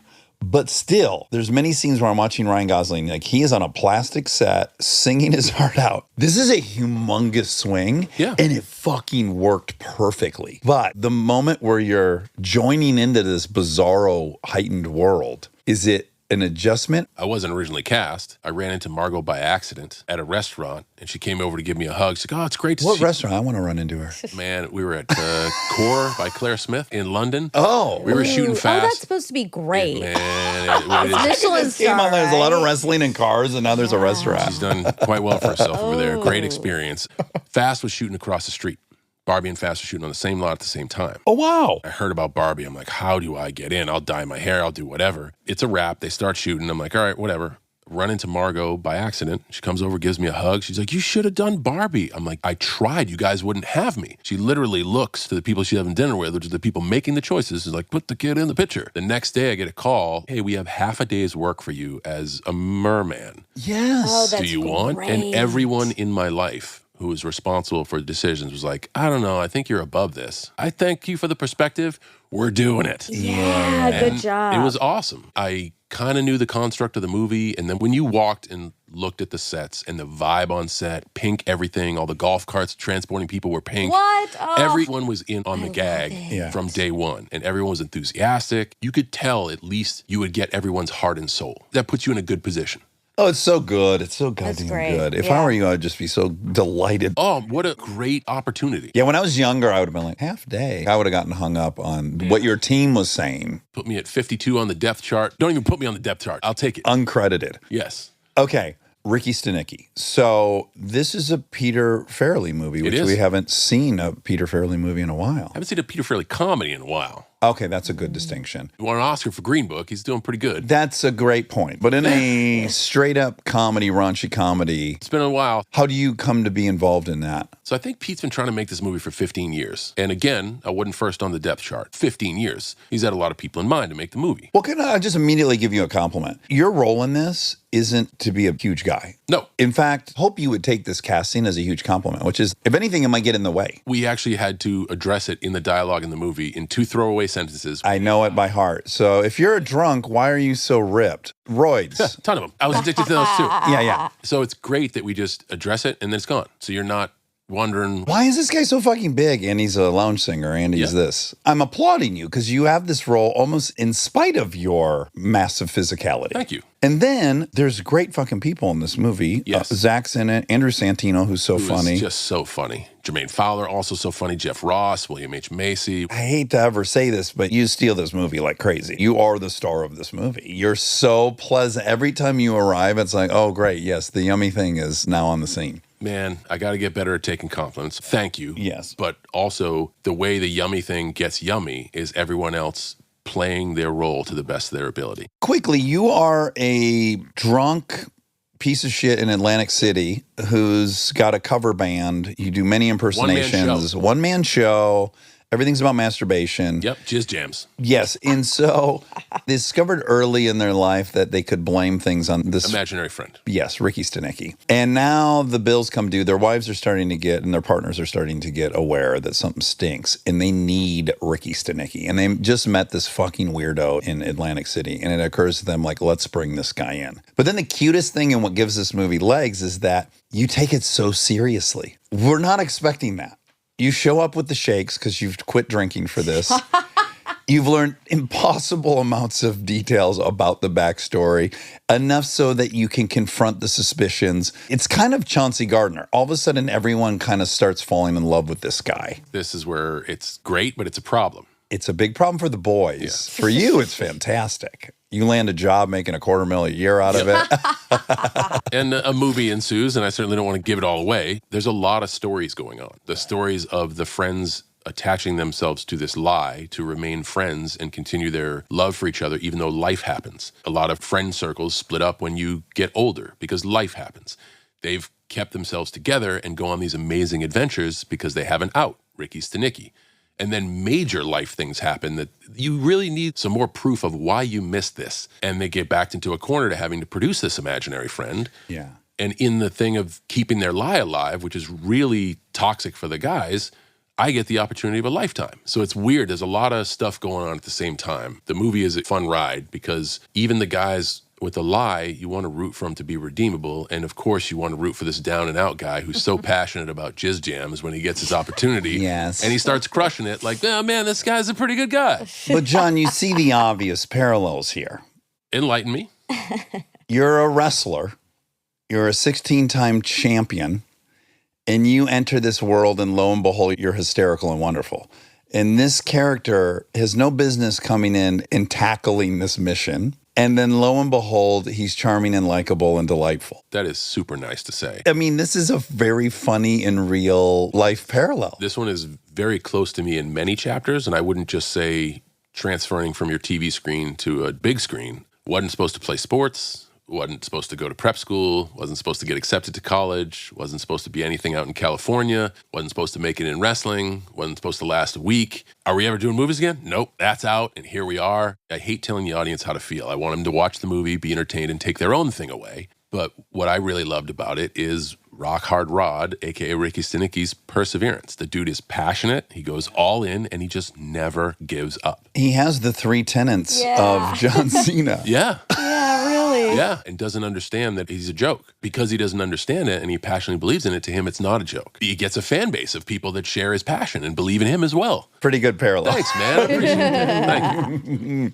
I know you're proposing that you're just waiting for the phone to ring, but you're in a position, obviously, to craft some kind of balance, whether you're doing a superhero thing and then maybe you want to do a comedy and then maybe you want to do this. I am in no position to do that. Well, how about this? Do you come off of Fast, some other things, and think, oh, I want to go fuck around and be silly? Do you have that thought? Do you say to your agents, like, I would love to do a comedy next? So, Have you ever called your agent? You just wait for them to call you or her to call you. no, I spend most of my time with those guys. They're great folks, but I just operate under the construct of don't manifest anything. Just look at the cards you're dealt and how do you play them the best you can. So if I say I want to do a comedy, I don't want those guys shutting the door to everything else. I operate under the construct of we take all calls. You're going to be a merman. Yes, I am. Where those guys, and I understand their perspective, this is beneath you at this point. I don't believe that. I don't believe anything's beneath me. We're going to do it. Any role in the best movie in the year is not beneath anyone. So I never want to be the smartest guy in the room. I want to work with people who make me better. And I've had a lot of chance to be surrounded by folks who make me better. Okay, this has been a blast. I'm a cynic and a skeptic, and I read this and I totally welled up today. I want to get a guess out of Monica. So when did you start working with Make-A-Wish? 2003. So he has the world record of making the Wishes? most wishes come true. Oh, What would you think that number is? oh God. 50?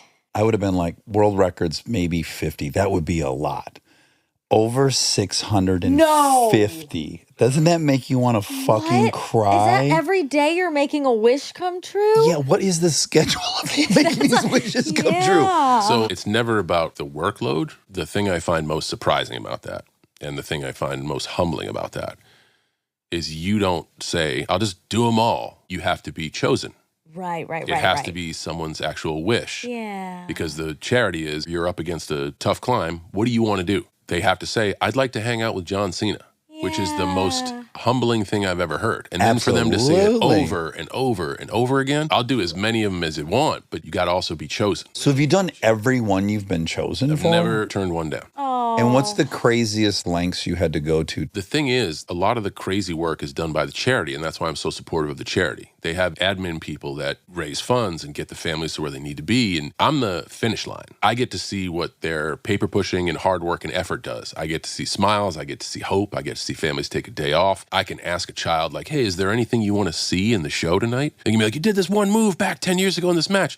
No problem. I got you. And I know where they're sitting. WWE is the best for this experience. You can make it a long, drawn-out thing before the show. You meet the family. We have so much gear, especially me, and you just load them up with stuff and get them all hyped up. And like, then you're going to go out there and you've never been.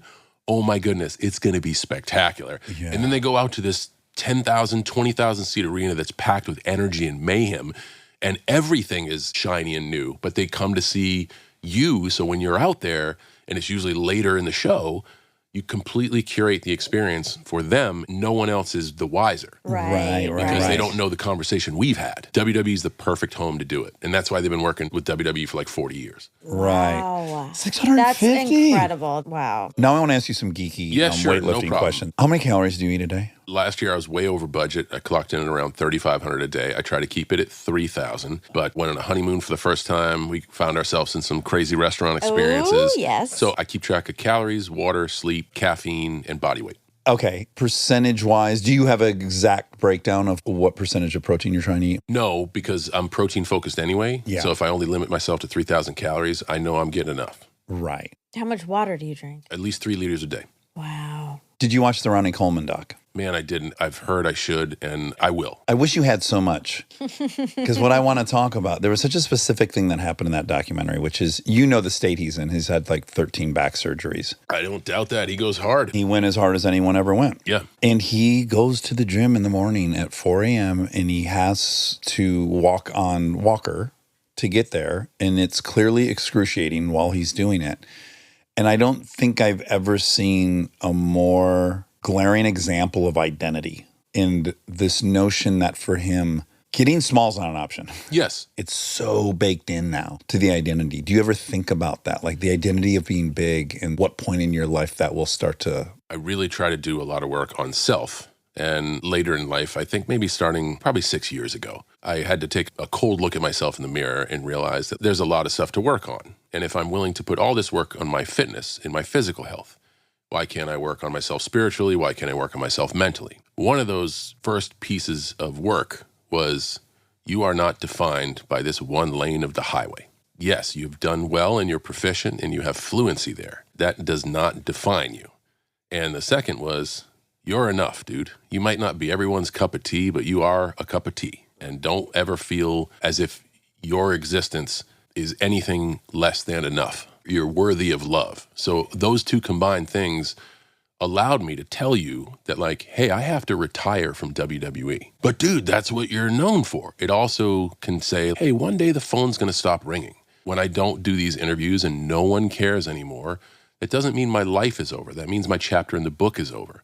I still have curiosity for life like you. I love to read. I'm trying to learn to play music, studying language a little bit. My fitness goals have changed. It used to be as strong as you can. Now the goal is work out when you're 90. Did you read Outlive? I haven't read it yet. Okay. But if you recommend it, I'm going to check it out. Oh, it's the greatest. Peter Attia, we've had him on, and it's define the last 10 years of your life. What would you like to be doing in that 10 years and reverse engineer from there? And I think that also helps to say that chapters are going to close. A lot of the things you listed, though, they're occupational.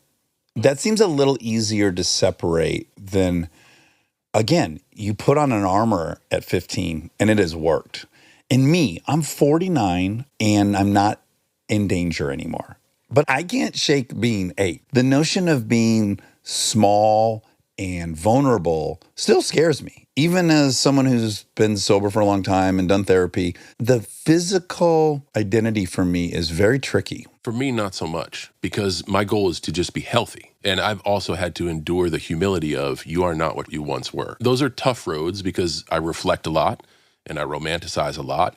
But when I went to do Hidden Strike with Jackie Chan, I moved to China. And I went to China at 250 pounds. And I trained for 4 months with his stunt team. And they don't care how strong you are. They care if you can kick your leg over your head. They stretch me like taffy. And I did 2 practices a day, so I was doing much more activity. I was in a foreign place. I could speak a little bit. I wasn't even in Shanghai or Beijing. I was in like Inner Mongolia. I was 25 pounds out there. Okay, great. That's the exact moment I want to know. What was going on mentally when you went backwards? I literally could see the kgs coming off the bar. I could see the plates coming off the bar. Yeah. And do you have a bit of body dysmorphia? I certainly do. Certainly. But this was a great experience because it wasn't a move backwards. It was just a shift into another discipline. I became more flexible. I began to walk taller. I began to have less back pain. I began to have more range of motion. I was healthier. I had a new skill set that I didn't have before. I had a new respect for a new discipline that I didn't have before. And I could still squat. That's the thing you would want to Bar's hold not on to. bending on your back, but you can go down and you can go below parallel and you can come back up. That's not too bad. Yeah, that feels wonderful. Regardless of how big the armor is, the goal is just to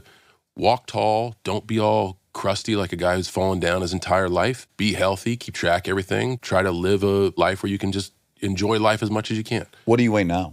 236 today. Did you go back up to 250 after Nope, the China? never- You never went back The up? highest I've ever hit is 244, and that was after, The honeymoon? Core. yes. Okay. Yes, but immediately, hey, we're going to go hard, and we're going to go hard for an extended period. We're going to take 3 months and just eat and not be very active. 244 became, all right, here we go. It's time to even out the tables. So it goes right back to 238, 235, 236. I hover right between 230 and 235. Okay. You're not going to like this question. No, it's fire But I away. have to ask. Yeah, go for it. Why do we enter the zone of self-exploration 6 years ago? I just had a situation where I had to take a look at myself. Like I thought I was doing good. There were markers you were looking at. And I guess there was another one 6 years earlier. All of it is connected to love and joy in my life, where someone from the outside would like, he's got the world by the balls, and I think I'm doing it right. But are you lonely inside of that? Holy, like blow your brains out lonely. So both of those instances, When did you get divorced? I got divorced in 2011. The second 6 years before? You can theorize whatever you want. We can do math. But it was a situation where you think you're giving your all to something and you're doing it right, and something goes wrong. So something fails, and you got two choices. You can do this and blame everybody else, or you can look in the mirror and say, okay, what have I learned? How do I be better? Where did I screw up? Both of those situations in my life, they're chapters of like leveling up to awareness of, hey, it's not really anybody else's fault but you. And there are things you can control. And what do you really want out of life? And why are you doing this stuff anyway? Well, also, do you not have the same fantasy I had, which is like if I became rich and famous and loved by all, I would never be lonely. It's not only just the loneliness feels X amount bad, but it's also the delusion of a fantasy. I was hit like a ton of bricks with, if you had asked me along my journey, what do you want in your life? It was very goal-oriented. I want to be strong. I want to get this job. It was never, I want love in my life. And then that bold look in the mirror of, I want love in my life starting with me. The guy looking back at me, regardless of if my hair is thinning on top or if I get a little fat or if I'm not as strong as I was or if I'm not as crisp as I was, I love that dude. Yeah. Right. And I love him for his flaws and I love him for his mistakes, all of it in totality because I love him and I want to make him better. And he's worthy of love.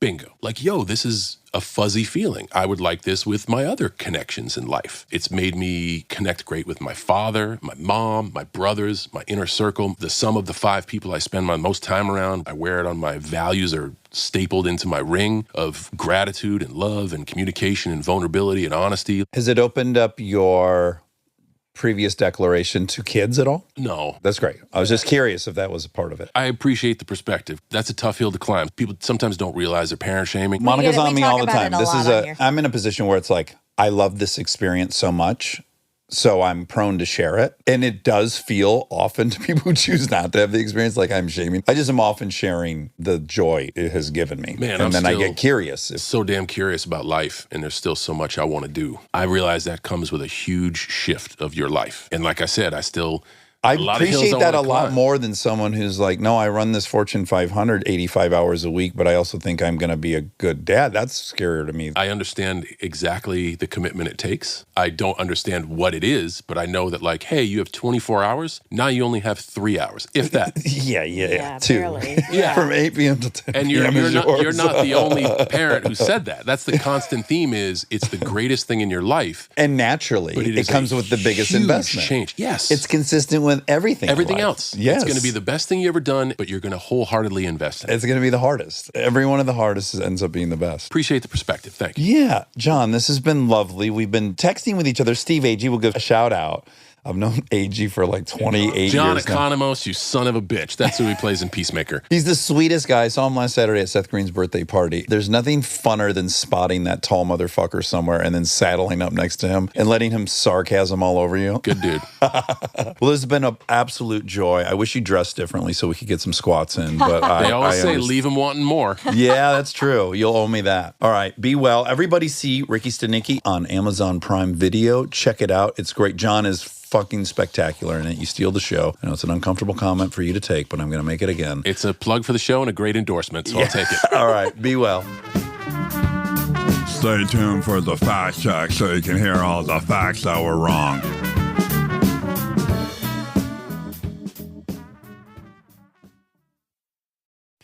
You know, this gate's up. You see that this gate is permanently up? Yeah. So someone rammed it. Uh-huh. And then our fearless HOA leader reached out to me and said, like, hey, does your camera, does he see this? This is the pictures we got. A big rigmarole yesterday to get the footage, and I'm going to send it to you. Oh, boy. Okay. Is it David Farrier doing it? Oh, that would be great. Oh, okay. Let's see. So you see the car blowing down the middle of the lane, then Yeah. locks up the brakes. Now watch this. Oh,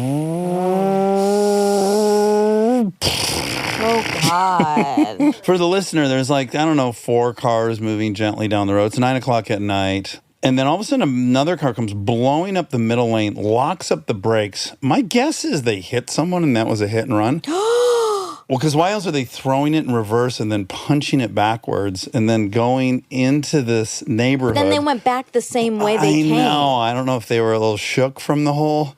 But that's kind of the thing you see in a movie, right? That was weird. Yeah. And what's so funny, too, is I get it. Because I succumb to this all the time. Like something suspicious happens and your first thought is someone's trying to steal from me or someone's trying to get one over on me. So the HOA just knows someone purposely rammed the gate and broke it. So I think they're very much assuming someone's trying to break in to ransack houses or something. Like you get pretty certain of what the cause or motivation would be. Yeah. And then you actually see the footage no, it's a maniac losing control of their car, then panicking, going in reverse, and then flooring it out of there. Shit. It's just not what you expect. But you can't see any License driver's plate. I anything. knew that would be the case. Wow. That's crazy. Also, it wouldn't matter. Right. That's the other sad reality is this illusion you would call the police and then they would drop everything and start canvassing the city for this person that they now have a photo of. They can't just run a license plate and know what the address connected to it? They could for sure. And then it joins a list of probably 1 million license plates that have been recorded for various things. Certainly in any given day, some people shot at another person. Someone hit a pedestrian. Yeah. You go down the list, there's probably 1,000 things they need to go and look at. Yeah. And backing into this gate, my hunch is no cops ever driving to the home of this person. Unless, you're right, it was connected to something much more Bigger. nefarious. It's I on us assumed it to- was a construction. Mine or yours. Oh, they weren't looking when they backed up. Yeah, or there was a big thing and it broke it. Or they got in a fight. Be a I think, fight. do you remember that story? The first house I've only owned 2 houses. And so the other one that I owned. Yeah. When I moved in there, I was having a bunch of work done and I lived there. And like most people would have moved out during it. Because I had just bought it. So it was tear out floors, everything. Yeah. And I'm in the bedroom and I hear... There's guys in the living room, the forest way towards Los Feliz Boulevard, the old house. And guys are laying hardwood floor. I think that's what they were there doing. And I hear, what? Fuck me, fuck you, motherfucker. Oh yeah, motherfucker. And then I hear 2 dudes collide. I'm in my boxers. Sure. Get out of bed and run into the living room, and 2 dudes are grappling Oh my God. in my house. And I have to break them up and force one of the guys to leave. That's odd. And I called the contractor. I'm like, bro, 2 of your subs just got into a fist fight in my living room. we gotta the bar's got to be a little higher. Yeah, pull it together a little bit. But then also the reality of people are only so professional. You get into someone's been burbling out for 4 years between these guys. They don't care where. They could be in front of police. Wow. Once they flip into that amygdala, sayonara. Ding, ding, ding. Suck ass. Ding, ding, ding. Suck ass. Yeah. That was Fidel's guys. No, this was prior to Fidel being in my life. Oh, man. Fidel's guys would never do that. No. No, they're the They're most so great. professional and nice people. They're the greatest. I miss all those guys. Nice. That ended on not so great terms. I though, right? apologized. It didn't end on bad terms. It just, they completed the house and I said, we're going to use someone else for the rest of it. Not like you're bad or there's no fight. But I did fire them because they were going so slow. But I did recently, about 3 months ago, I reached out to he and Danny and I said, listen, I made a huge mistake and I'm really sorry. I didn't let you guys That's big of finish. you. That I got nervous. The house was never going to be done. It's my fault and my apologies. That's nice. I'd been meaning to make that for a year. It took me. to muster up the courage to do That's it. so good. I'm so glad you did it. Most people don't. Yeah, you just live with your embarrassment. Yeah. Yeah. So, well, you don't want to be wrong. Yeah, you that's- just kind of try not to That's think one about in the it. pile. Yes, I throw it in the pile of things I would take back. Exactly. The take back pile. Did you finish Connections? Yeah, did you? No. Not yet. I had such a crazy morning. Right. Yeah. So far, the three of us have got it. And Without any mistakes? with no mistakes, and Callie didn't get it. Ooh. Fine. Max blown it yet? Yeah. Oh, he blew it once? while you were gone, you left the chat for a little bit. Yeah. And while you were gone, shit really hit the fan. This is so funny because I hung out with Callie yesterday and we were talking about all these dynamics and how crazy it's gotten. What we have diagnosed is that that connection sort of brings everyone's shit to the forefront. To the surface? Yeah, exactly. You were miming surface. If you notice, you were was. bringing your hand up like Yeah. the okay. I was. But then I chose forefront, but surface was better. Yeah. I'd like you to go push forward with your Well, hand if you're going to do forefront. Okay, I'm sorry. All right. Yeah, so while you were gone, Max had a couple blunders. Okay. And it was upsetting for him. One time she told, we were going to hang out and she was like, yeah, like go ahead and come over around noon. Just so you know, the vibe's a little weird. Max didn't get his Wordle. He cares a lot. Sure. I respect it. Yeah, me too. I respect it too. Anyway, Connections is great. And I did do today's. And I got it. Well, I guess I can't start my morning at the morning because it really starts before that. It starts last night. My cold hit a crescendo last night. So it was one of those nights where it's like I couldn't breathe through my nose. So I was like suffocating. I was coughing a ton. So I kept Kristen up for I don't know how long until she left, which she had left immediately. But she went to the middle bedroom. And then I'm up nonstop. And then unbeknownst to me, then Whiskers, our favorite three-legged friend, Yeah. at 4 a.m. decided to just start barking out of control. And then I guess Kristen got up and took him downstairs, and he might have had like a Hershey squirt in the yard. Ooh. Then put him back. Then 5 a.m. round 2, more Hershey squirt, I think. So all this to say, Kristen didn't sleep. So in the morning, she was out. And so it was just the girls and I. And there were numerous problems, some of them so endearing. One of them having like really hating their hair today. Sure. I relate so much. It is so insanely powerful. When you're younger and you're going to go to school Yeah. and you think your hair looks terrible, Yeah. it's devastating. It's and bad. she so sad, like thinks they look terrible. And I'm like, oh my God, honey, I relate so much. I used to look in the mirror. I would swear at my hair. I would throw my brush. Isn't there also like a really funny story, like a lore story about your sister and a hairbrush and like barrettes or something? Fuck. Yeah, Carly, when she had to have been in 4th or 5th grade. So this is, wow, yeah, right around the same time. We were all in Arizona. Ding, ding, ding. I just told this about the Biltmore. We were there doing a car show, not staying at the Biltmore. And we all had to be at the racetrack. And Carly was along for this because my mom had no one to watch her while we were in Arizona. So we're all in a van, all dressed in our shows and shoots gear, waiting. And Carly will not exit the bedroom.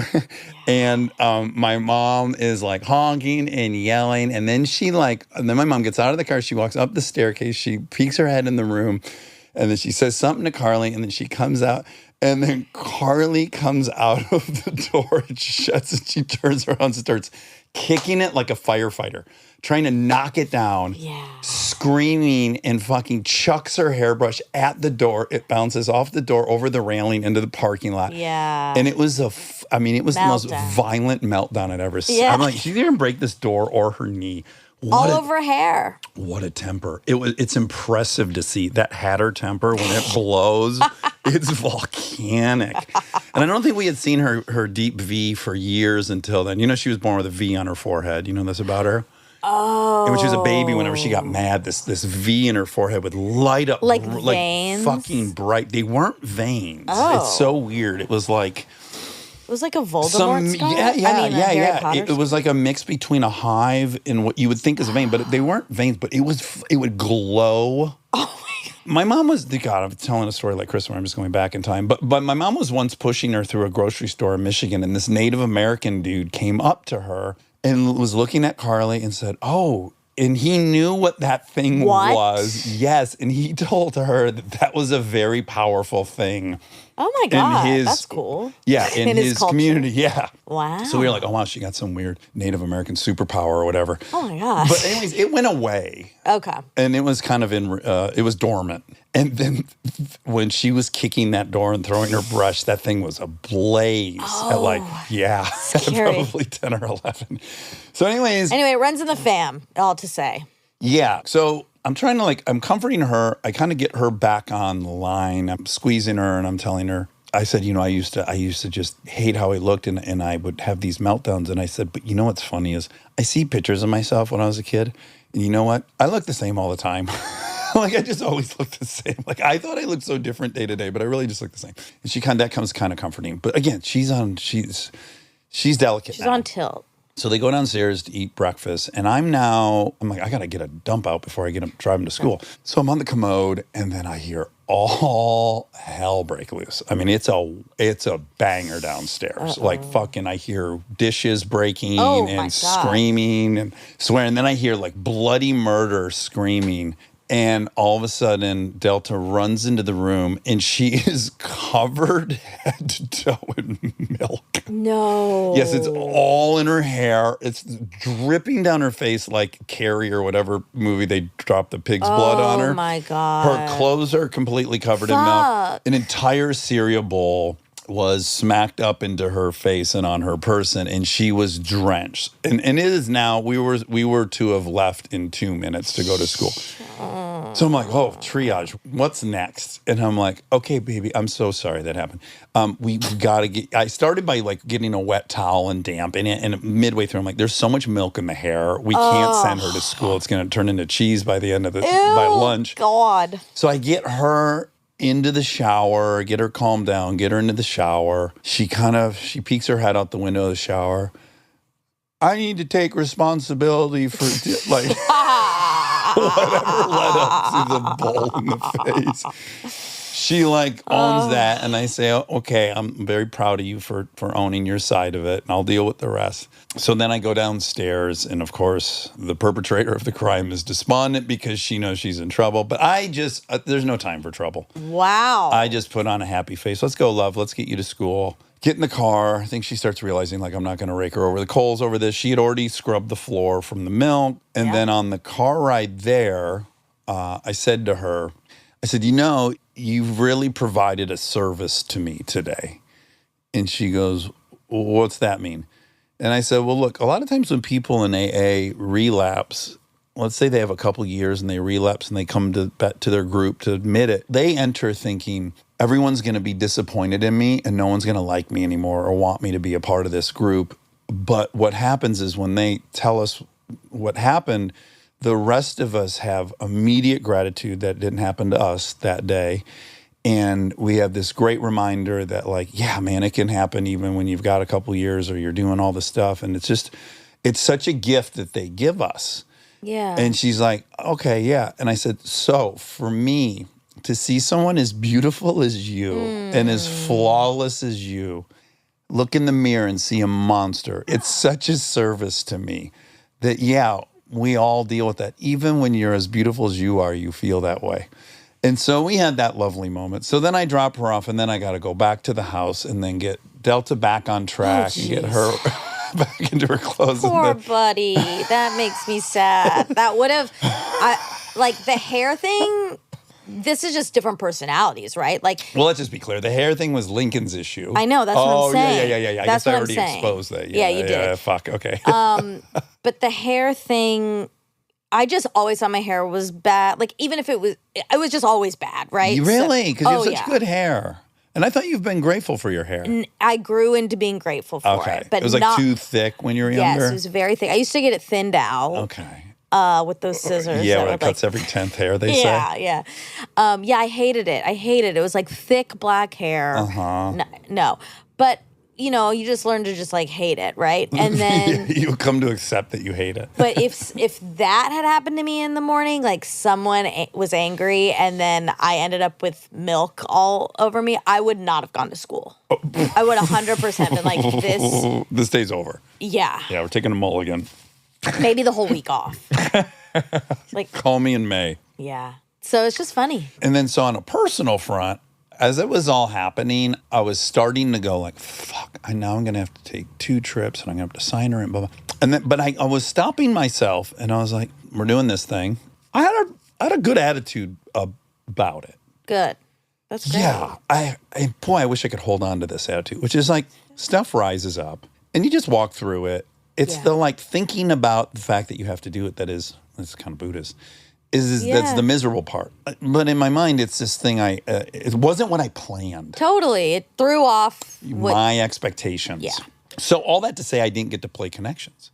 Oh, wow, yeah. Yeah. But you will later. Yeah, I'll find You'll a minute. find a time. But also last minute, I got asked if I would do Kimmel today. Yeah. Because a guest fell out. So So you're going to do that. again, wasn't in my plan. I had a whole schedule for today. So that got thrown in. Then the morning, but then I had said to go, things are just going to be fine.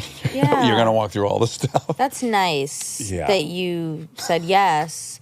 I was thinking about this because I canceled on someone and it was last minute. Mm-hmm. It feels so uncomfortable to let someone down. Yeah. I won't do it. Sometimes you have to. Like if something pops up that's prioritized for your life, like you have to, which Right. was the case. But yeah, I don't know. It's a weird feeling. I think the busier you are, I think the older you get, you only have so much space for things and then you end up letting people down. Yeah. One of 2 things happens. Yes, you either let people down or I have come to be a little more ruthless about just saying I can't do something. Right. Like I was supposed to have a call today with somebody and then this started getting bonkers with all the other stuff. So then I just said to them quite frankly, like, I'm so sorry about this. I'm going to need a couple weeks because I have to talk to other people about some other thing. Like we just got to kick this down the road. And that normally is really hard for me to do. But that's my adjustment as I get older, I think, is just going like, I don't have time or it's going to be a while. And that's sort of what I'm like, that person's probably disappointed. Uh-huh. But it's the right thing for you. Right. And so that's it. It's a weird thing to sort of reconcile that what's good for you might end up letting someone else down, but you have to still do that. Yeah. That reminded me, though, what did you think of Dune? Oh, I really liked it. Yeah. I really liked it a lot. An impressive movie in its scale, no? Very. Like, whoa. Very epic. I mean, I'm not a big sci-fi gal, Yeah, not me either. but it was great. How bad did you want them to kiss? I did. I did really. I did really want them to kiss. I also wanted more of Her story? of just like lead up, I guess. Oh, there's so many glances. I thought they gave me so many beautiful, Really, you were so many longing satisfied. glances before they kissed. Like by the time they kissed, But that was only I in one screamed in the movie scene. theater. I did. I hollered and screamed. Wow, that's And fun. even one before where they were really close to kissing and they were staring at each other, I said, kiss her. Oh. It came out. Oh wow. Yeah. Oh my God. I did really want them to kiss. It was mainly that one scene had so much sex tension. But I wish there were more scenes that had sex tension before that. Okay, you want even more build up. Yeah, I wanted a little more. You wanted to be at the point I was at where I was screaming. I was like, ah! Oh my God. Yeah, I was having those kind Well, of they're noises. both so beautiful. Fuck. And I gotta just applaud Chalamet. Yeah. Timmy. I think this is a testament to his powers. I think I'm inclined to not like his archetype because he's a guy in school. Like if girls liked him, they didn't like me. Like you either like the smaller, cute boy or you like the big boy that was a little scary or something. Ding, ding, ding, John Cena. Oh, sure. I'm going to create a third category for him. But I guess that type of boy. So in my school growing up, and we were best friends, Joey Riccardi. He was like small and Italian. He was so fucking cute. In fact, he was dating Randy Hamina before I was. So that I guess was my type. a lot of girls like that. Yeah. So I was inclined to be jealous of those kind of boys because, like, what am I going to do? So, like, small, cute boys who are getting all the attention, I think I'm inclined to not like. Even though that was your best friend? Well, I love them as a friend, but just threatened in mate selection. I see. Okay. Primitive. Just a very different type than you. So, yes, that makes sense. Yeah, like I can't compete. If you like him, then I'm out of the running. But that's not true at all. I know none of that. I guess I should say all this is in my head, and none of it's true. But this is what I have traditionally thought. Well, right, she likes little cute, pretty boys, not big ogres. So, big bad boy ogres. All that to say, I am in love with him. I know, everyone He is so fucking charismatic. I can't remember other than like young Downey. Yeah. No, he's a movie star, I think. Oh, yeah. He's magic. Everyone loves Timmy.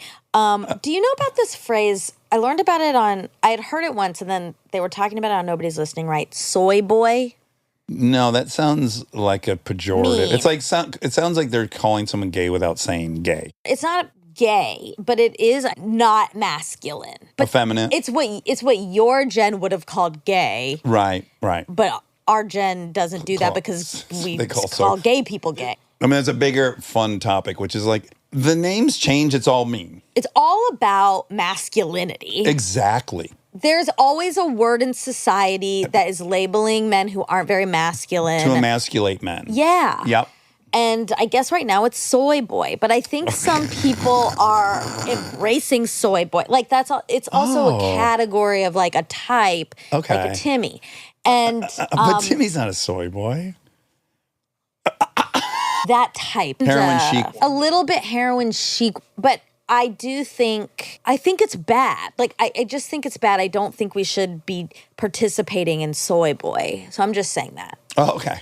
It's all part of a system that does two things. It emasculates men. It also is equating feminine qualities with bad for men. Mm-hmm. And it's just like bad across the board. Well, let me ask you this. Do you believe there's a utopian future where heterosexual people aren't attracted to masculinity and femininity? Do you think that's a potential reality? To like stereotypical. So for like a heterosexual female to not be attracted to masculinity and for a heterosexual male to not be attracted to femininity? If we're going to say Timothée Chalamet isn't like a cliche masculine man, then yeah, we're already living it. He's like the most, like everyone just thinks he's so hot and attractive, and he is. Yeah. So, and do you mean physically or do you mean personality? Because there are traits that are generally, stereotypically associated with men that nowadays a lot of women have. Yeah. I guess what I'm just asking is that, is it not implicit in heterosexuality that you're attracted to the opposite sex? Yeah, but the opposite sex is fluid now.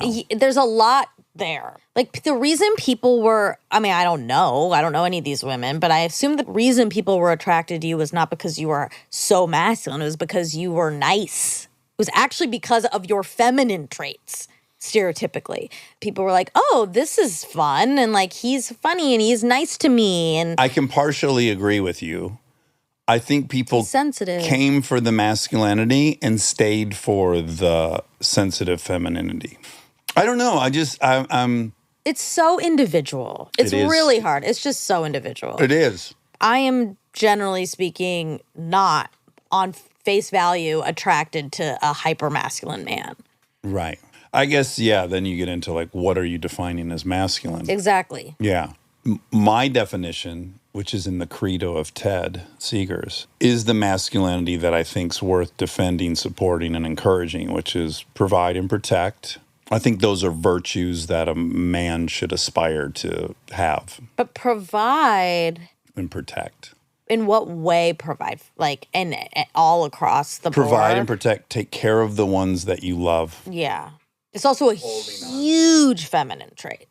That's why this is so fast. I'm just talking about men. No, I know it. And what I would advise young men to not let go of. Yeah. I don't think it has to be positioned in opposition to femininity. Okay, that's buggy. I'm just saying what I think are qualities we should hold on to. And I think in general, women are attracted to a man who will provide and protect. But I think people across the board generally, like regardless of gender, are attracted to providing and protecting. And when it's men, they're attracted to women who provide for their family and are like mama bears. You know, there's that element of it. I think everyone wants to be protected, in certain men it might look different. Yeah, so for me, I'm not worried that my partner can provide and protect. I very much want my partner to nurture and love. Which is, to me, another version of it. Absolutely. You're like providing and protecting the emotional health of the people around you. I'm not looking for me. I'm looking for a counterbalance to me that makes up for all the things I'm not strong in. So when I'm forming a partnership, I don't need two people that are like me. And I don't think it's unevolved of me or people who desire that to want that. I don't think it's I don't know that it's something that needs to be transcended. I think there's a ton of stuff we do that needs to be transcended, like our status obsession and our, a bazillion things we do as social primates. But I don't see that symbiosis as something that we should aim to transcend. I don't either, but I don't think... I'm not saying you are. I'm not challenging you. I'm not positioning anything I'm saying against you. I'm just telling you how I feel about it. Mm-hmm. Well, this is all sort of makes sense because... yes. Talk about masculinity and the conventional... Exactly. Seeking out a conventional armor. Yeah. Yeah, John Cena. Very nice person. One thing I wanted to address, some people have been wondering about if you hear popping sounds, it is your nicotine mints. What's another? There's a couple mysteries I end up solving individually on comments, but for Armchair Anonymous, and I think we've already said this, but the song at the end, that was improv'd, the last line is, on the fly I rhyme-dish. On the fly What do people think it is? They don't have any clue. Like the guesses that they make are the best acorns ever. Wow. And of course, like I can barely understand it and I said it. Right. It's a very confusing, and rhyme dish is not a word we use. No, it's not. But I know that plagues a lot of people. Like what is being said at the end of it. So now they know. And then now that we're on this path. So now a lot of people pointed out, and I stand corrected. I said Volkswagen. I was like, why is there two V's? One's a drive. And they said actually in German that V, which is variable, is actually an F in that case. So it's Volkswagen. Oh. When you're in Germany, it's Volkswagen. So the V is an F, or for us, it would be an F. And the W is a V? Oh, my God. That is complex. But it kind of weirdly makes more sense to us in a literal sense because it's the people's wagon. Oh. It was like the car for the proletariat. Oh, that was the intention of VW. I like that. So if you think of it as like Volkswagen, right, it's very literal what the thing is. I like it. Yeah, for the folks, the common folks. I'll probably get corrected on that. That's my interpretation of it. So he was the captain of his football team. And he was joking that he got to do the coin toss, and that was really it. And then you said it can be important. And you said it was important in the Super Bowl this year. Why? I didn't know why. Why did I say that? Now we're so far from the Super Bowl, I can't remember. I just think did they go to overtime in the Super Bowl? Yeah, they did. If you win the coin toss, you get to pick whether you're receiving or the direction kicking. you're going. You can do that, or you can pick. Right. So there is a statistical advantage to choosing it one way, knowing there's going to be 4 quarters. But the fact that they went into a 5th quarter, there's a new coin toss in overtime. There is. Yeah. Okay. But what happened in that? There was a new coin toss, and the rules of overtime is if you score... the other person gets possession. Yeah, but if you take a field goal, the other team still gets possession, and they know they either need to make a field goal or go for the touchdown. So they do have an advantage having the ball second, knowing what they need to do. There we go. So if it was, the 49ers... Yeah. If they would have known that Kansas City was going to get a touchdown that second drive, they wouldn't have even kicked that field goal. They would have just gone for it on 4th. Right. Okay. Ouch. You just pull something? I have an You got an itch. Okay. He ran into Margot Robbie at Core. Oh, here they are. Oh, speak of the devil. He ran into Margot Robbie at Core by Claire Smith. That's a restaurant in London. And I think I said Michelin starred, and it has 3 Michelin stars. It does. Where was it that I sent you a thing. There is this is very exciting for Ted Seekers. There is a 5 Michelin star restaurant in New York. I don't think. I sent you the name of it, didn't I? I guess I could search. I think 3 is the most anyone has, though. Yeah, I think so. Oh, please. I think it's a 5-star Michelin rated. Oh, It was that not makes sense. 5 Michelin stars. I don't know how to pronounce it. Is it Youngsik? It's Jungsik. Yeah, Korean restaurant. And guess what they serve on the menu? Ted Seegers? Ted fucking Seegers at a Michelin star. That's amazing. I got to tell you, there's so my many God. fun things. You get used to certain wonderful things, Yeah. right? Like you see yourself on a billboard when you're I an was actor. just about to say, yeah, like when you saw the Lincoln on the billboard. Yeah, and there's like, those are very exciting moments. And then there is a point, if you do it long enough, that you see yourself on a billboard and you don't really even think about it, which is Yeah. crazy and a shame. Another thing Does we should that transcend. really, like, you don't even think about it when you see, I mean, I don't know. I've never, we had a billboard once, but I don't we think did. I could drive by and not, but maybe. Wow. At some point, if you're in 30 movies, those movies get billboards, and you Yeah. somehow became Wow. white noise. That is so odd.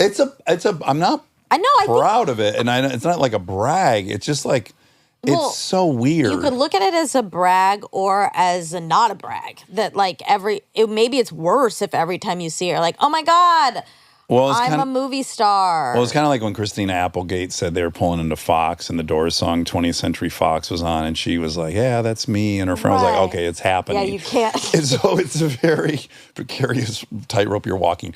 But you do get used to stuff, and that is the nature of it. At some point, I have gotten nervous, like, well, I don't want that to be the case. I want to get excited about stuff, and I don't want to be that way. So, but what's weird is, Ted Seekers is like a whole new chapter, because it's like a business that I started with Aaron and Aaron. Yeah. And yeah, when I see it on the menu of a Michelin star restaurant, I get this like incredible swell of happiness. Yeah. And excitement. That's like, oh, this amazing. thing we thought of at a Traverse City fucking restaurant, Yeah. visiting our friend Jack, is on a menu at this place is like really fun and That's exciting. so fun. Is there a high water mark? Is there like the Lincoln on Sunset Boulevard billboard for Ted Seegers? For Ted Seegers, Yeah. I guess I have a few fantasies. The thing I want that's so lofty is, I hope, like, if it became an actual big brand, like one of the big beers, Yeah. I want a seaplane. No one has a seaplane. So I want an old-fashioned seaplane that only lands on the water. Oh. And so everywhere we go to promote Ted Seegers, we can only go places where we can land on the water. And this is... So is it going to have Ted Seegers on the plane or something? Haven't you seen it? I had one mocked up. No. Okay, can I show it to you? Oh, God. Yeah. Oh God. I just...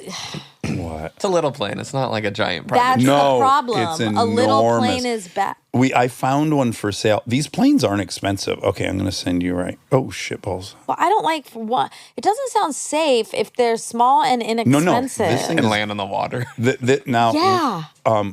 Greg Davis, who's a genius, he is the person who makes all of our creative stuff.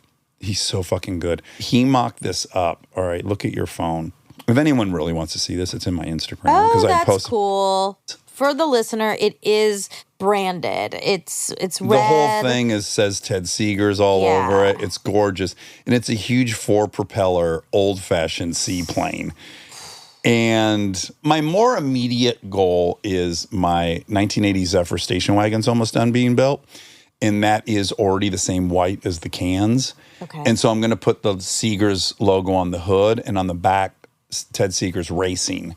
And I want to get that thing out and do some racing in it so that Ted Seekers has a race team. These are all super dumb, small things. Okay. But when I grew up seeing Budweiser, what was cool about Budweiser, they were the original Red Bull. They did the Budweiser hydroplane boat races on Detroit River.